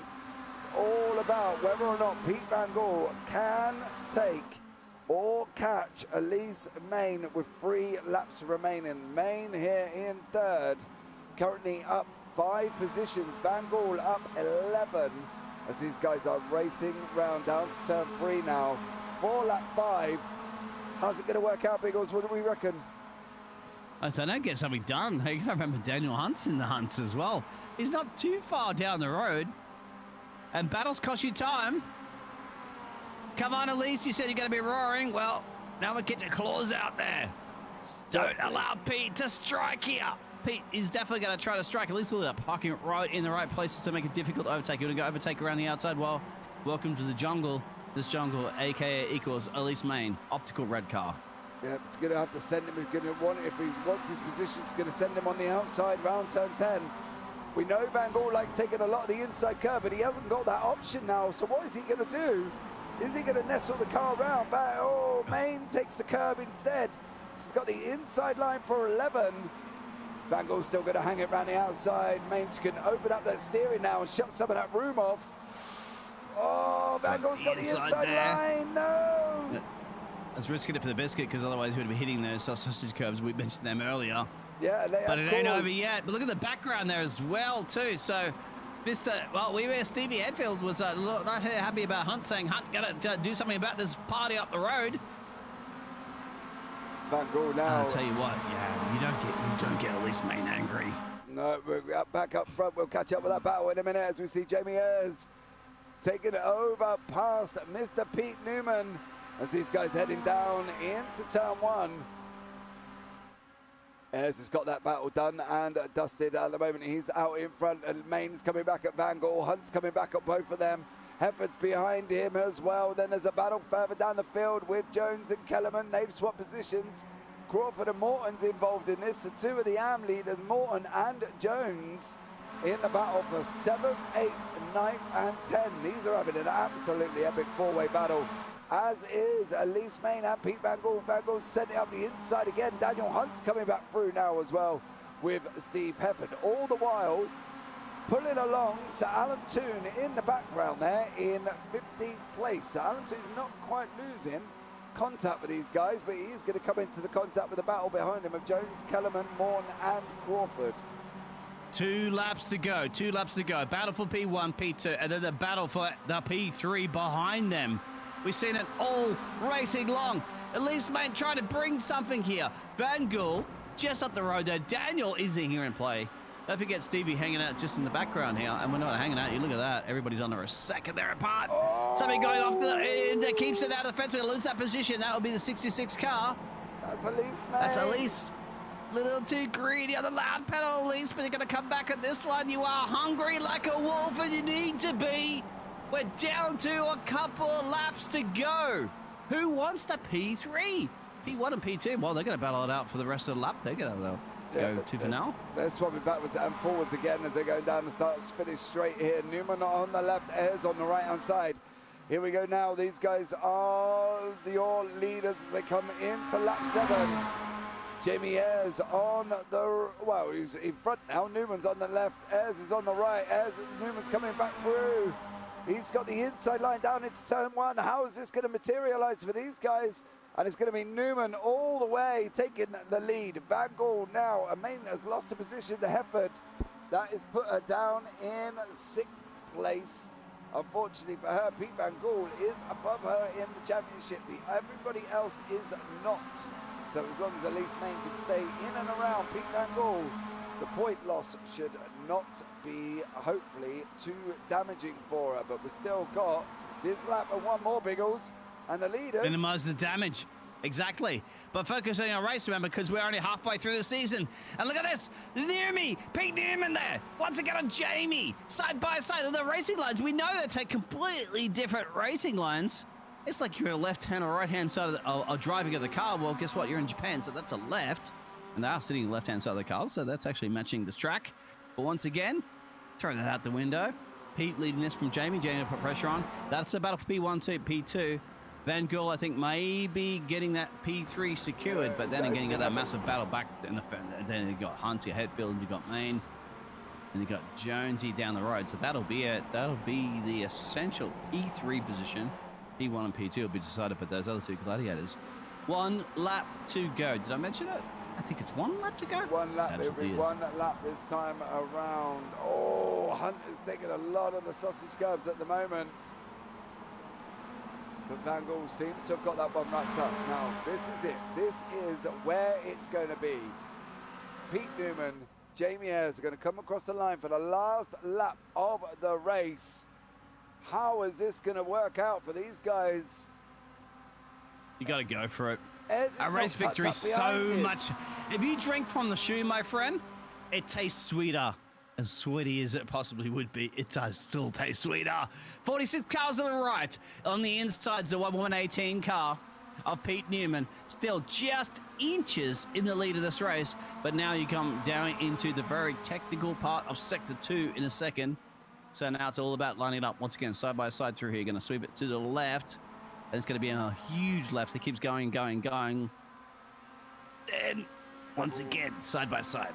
Double right-hander here for turn 4 and 5 as they go racing up into 6 now into the hairpin. Ayres and Newman, this is not done. Do not turn off because you think Newman has won, because trust me, he hasn't. The only thing you need to be doing, hitting that subscribe button, hitting the thumbs up and turning on them bells. That is it if you are in YouTube chat as we go racing round now into turn 10. Newman and Ayres is going to try up the inside line of 10. Oh.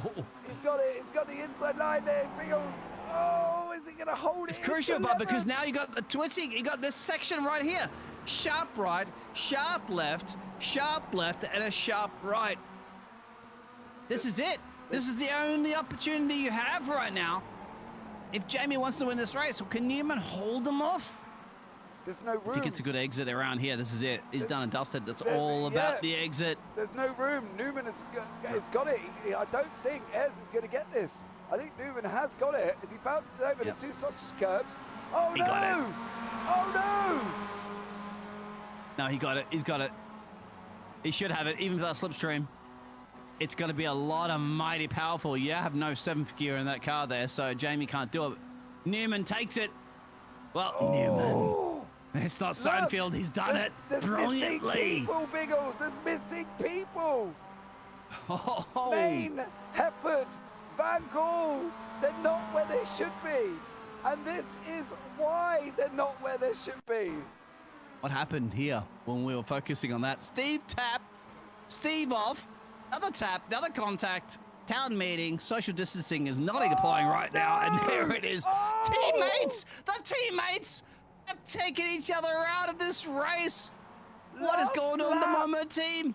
Last lap, turn 13. There was only 2 to go. Oh no! And they've gone down the That's- order.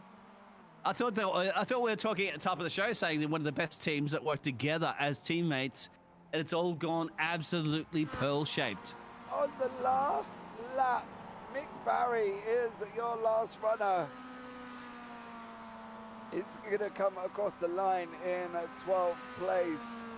Carrie Fox, hello, welcome in. You've just joined us at the end of race 4. Elise Main has had I a just realized very- I've not hit the subscribe button, my friend. I'm hitting it right now. How did I not subscribe to this? This is absolutely incredible. Newman took the victory. And there, after that, well, it should have been a nice, simple Ayres, Van Gaal, Hefford, Main.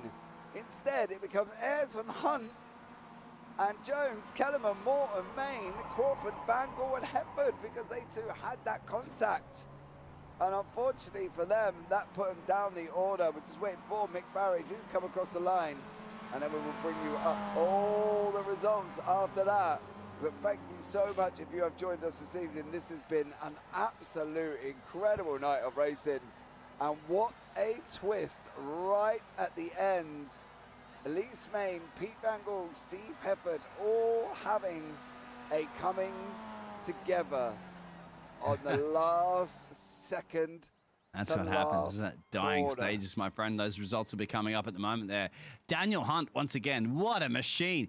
13 places to get P3. Go through those results for us there for the last time this evening, please, James. Pete Newman is your victor.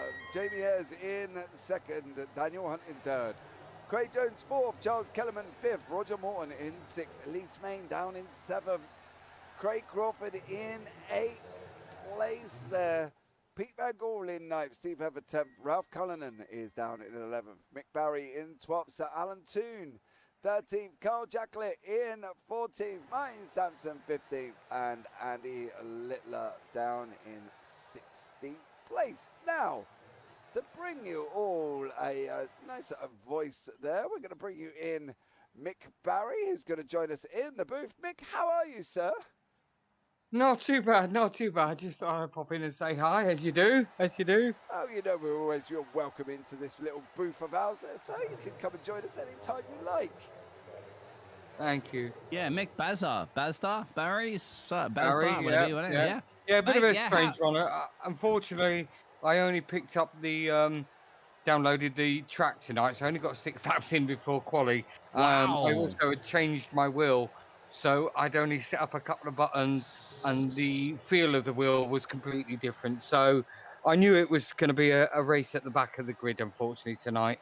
Yeah, mate, they say jump into a deep end before you can swim. That's what you did tonight. Well, I did, and I forgot to put my armbands on. So it was one of those nights. But from what I experienced, I absolutely loved the track. I got my times down to sort of about mid 54s, 154s. So it wasn't too bad, but yeah, the consistency wasn't there. I kept missing my braking point on the first exit, on the first turn, the first corner. So, but it was a learning curve this week. I missed last week, unfortunately, through to a bit of mental breakdown and bit of stress in that. So unfortunately, mate, I are you haven't okay? been So around. break that down real quick. There, obviously, we had to take care of each other, and you were okay. It looks like you come back pretty strong, mate. All right. We'll take care of each other. All right. Yeah, okay. That's the way it is. The lads are Yep. very complimentary and very caring like that. So it was just one of those nights, and our blood pressure was up and was stressed out, and for all and no reason. So I sort of stepped away last week. So back this week, feeling good. Yes, I did get a very late start on the track, but thoroughly enjoyed what racing I got to do, especially in that last race. It was good, mate. But you know what I mean? It was just so many battles going on. We were trying to keep track of them all. You finished down in 12th there, still in and around the AMP Championship, though, Mick. You're not completely out already, are you? No, definitely not. I had a bad week early on, and obviously I've missed a week. So that does help you drop the points, even though you have those drop weeks. If you've raced all 12 races, your drop weeks are going to be in a better condition than someone that hasn't made a meet. So, but yeah, I'm still pushing. New wheel, pedals. I've only just got getting used to these Herzingveld sprints. So, moving forward, the win several weeks ago sort of set the tone, and yeah, things are picking up, and I'm gathering speed a bit more quickly than I was, and becoming a little bit more ruthless, I think. I like it. Ruthless. Go, yeah, Mick. Mick Barry, You ruthless. are. I love it. Positivity. Sorry, go ahead, James. No, Mick Barry, ruthless in Interlagos. That's all I've got to say. Yeah, definitely. You bring that up so often, and it's my sim racing world that I love, and it takes me away from the family and everyone else. But that's my high point. I know many people that have raced in BSR and in UK SimRacers. I've won hundreds and hundreds of races, and they're proud of all of them. But to win one, it made my night that night, and I think it made a few other people's nights, including the commentators. So yeah, brought a little joy to other people as well as myself, and I'm proud of that. Well, mate, I woke up Be my proud, whole house. Mick. Yeah, you need to be proud. Yeah, Mick. see? I His woke up my neighborhood whole was house. already Dude, talking I about was on that. my feet. I was literally on my feet in my room, cheering Brilliant. my head off. Whatever you did, Mick, yeah, you excited It's James, just- mate. You yeah. excited James's neighborhood. But Mick, you know what? You pushed a couple of points here. We're all here. We're all having fun, of course, and we're racing. But once again, family first, life Yep. first. But you Yes. know what? You touched a really sensitive point, and this is great. We're here, and the family's here to stick together, okay? And you know how good it feels to win a race. Not everybody can win a race, okay? It doesn't always happen every day of the week. No, When you do, it definitely feels not. good, right, mate? And trust me, the support of this league and the support of everybody will come together. And you know what? When somebody wins Yeah. and never won before, we're all their hats off. Look at James waking up neighborhoods. I did. Mick, Yes, yeah. yeah. And you went the through a little lads bit of tough around. times, mate, but you got what? You're bouncing back. That's what we love. Yeah, Oh, definitely. Always have a smile on my face, and I've always got a joke to tell. So that's just me. So yeah, ruthless, but yeah, a joy to be with sometimes, I think. Absolutely. I'll buy you a there, beer, Mick. mate. Let's go down to the pub. Oh, Definitely, Actually, it's definitely. too hot. Forget it. Let's stay Yeah, home. Air definitely. conditioning on. yeah, Yeah. absolutely. Well, I'll let you get on with talking to the other guys, but Well, thanks Mick, very much for all you're the the only one streams here, and so the support from you guys. you're the only one here, Mick. Yeah, so you got- you don't have to rush off, dude. But it's been a pleasure as always talking to you, Mick Barry, and we'll see you next time out at Barcelona National. We will do. Oh, mate, you Moving take up the care. grid, hopefully. You take care. God bless, guys. And you, mate. Bye. Oh, see, I love a good conversation with Mick Barry like that. Do you know what I mean? Yeah, mate. All these gliders. I call them gliders, mate, because they're battling in an arena. So we can't really call them race drivers. They are race drivers, but hey, everybody come and chat because we are a friendly bunch, and as many times I try to change the combination on the casting door, everybody guesses it. Everybody it's easy. gets it right. So It's called love. Love, yeah. Love. Convert that into whatever the number combination works. That's how it works in UK sim racing, mate. Absolutely. And Pete Van Gogh's put in chat, who needs enemies when you have teammates? After being taken out by his teammates there as well. Oh. Elise Main also put the Lioness herself has jumped in and said, Hepburn was supposed to take you out last turn, Mr. Van Gogh, not the turn before, unfortunately. So and they're having a right little backwards and forwards here, so this is quite cool. Come and chat to us, guys. So, Come and chat to everybody else in the yeah, community that are it's watching. You're welcome to. If you good. can, you can't. But you did, however, I'd like to point out as well, Miss Main, that at some point, you I think it was race 2 or 3, you finished above the people ahead of you in the championship. So you should have closed the gap. And I'd like to point that out. Yeah, Jamie was on top of that statistics, at least, man, because you were roaring, especially when you're in the chat going, roar.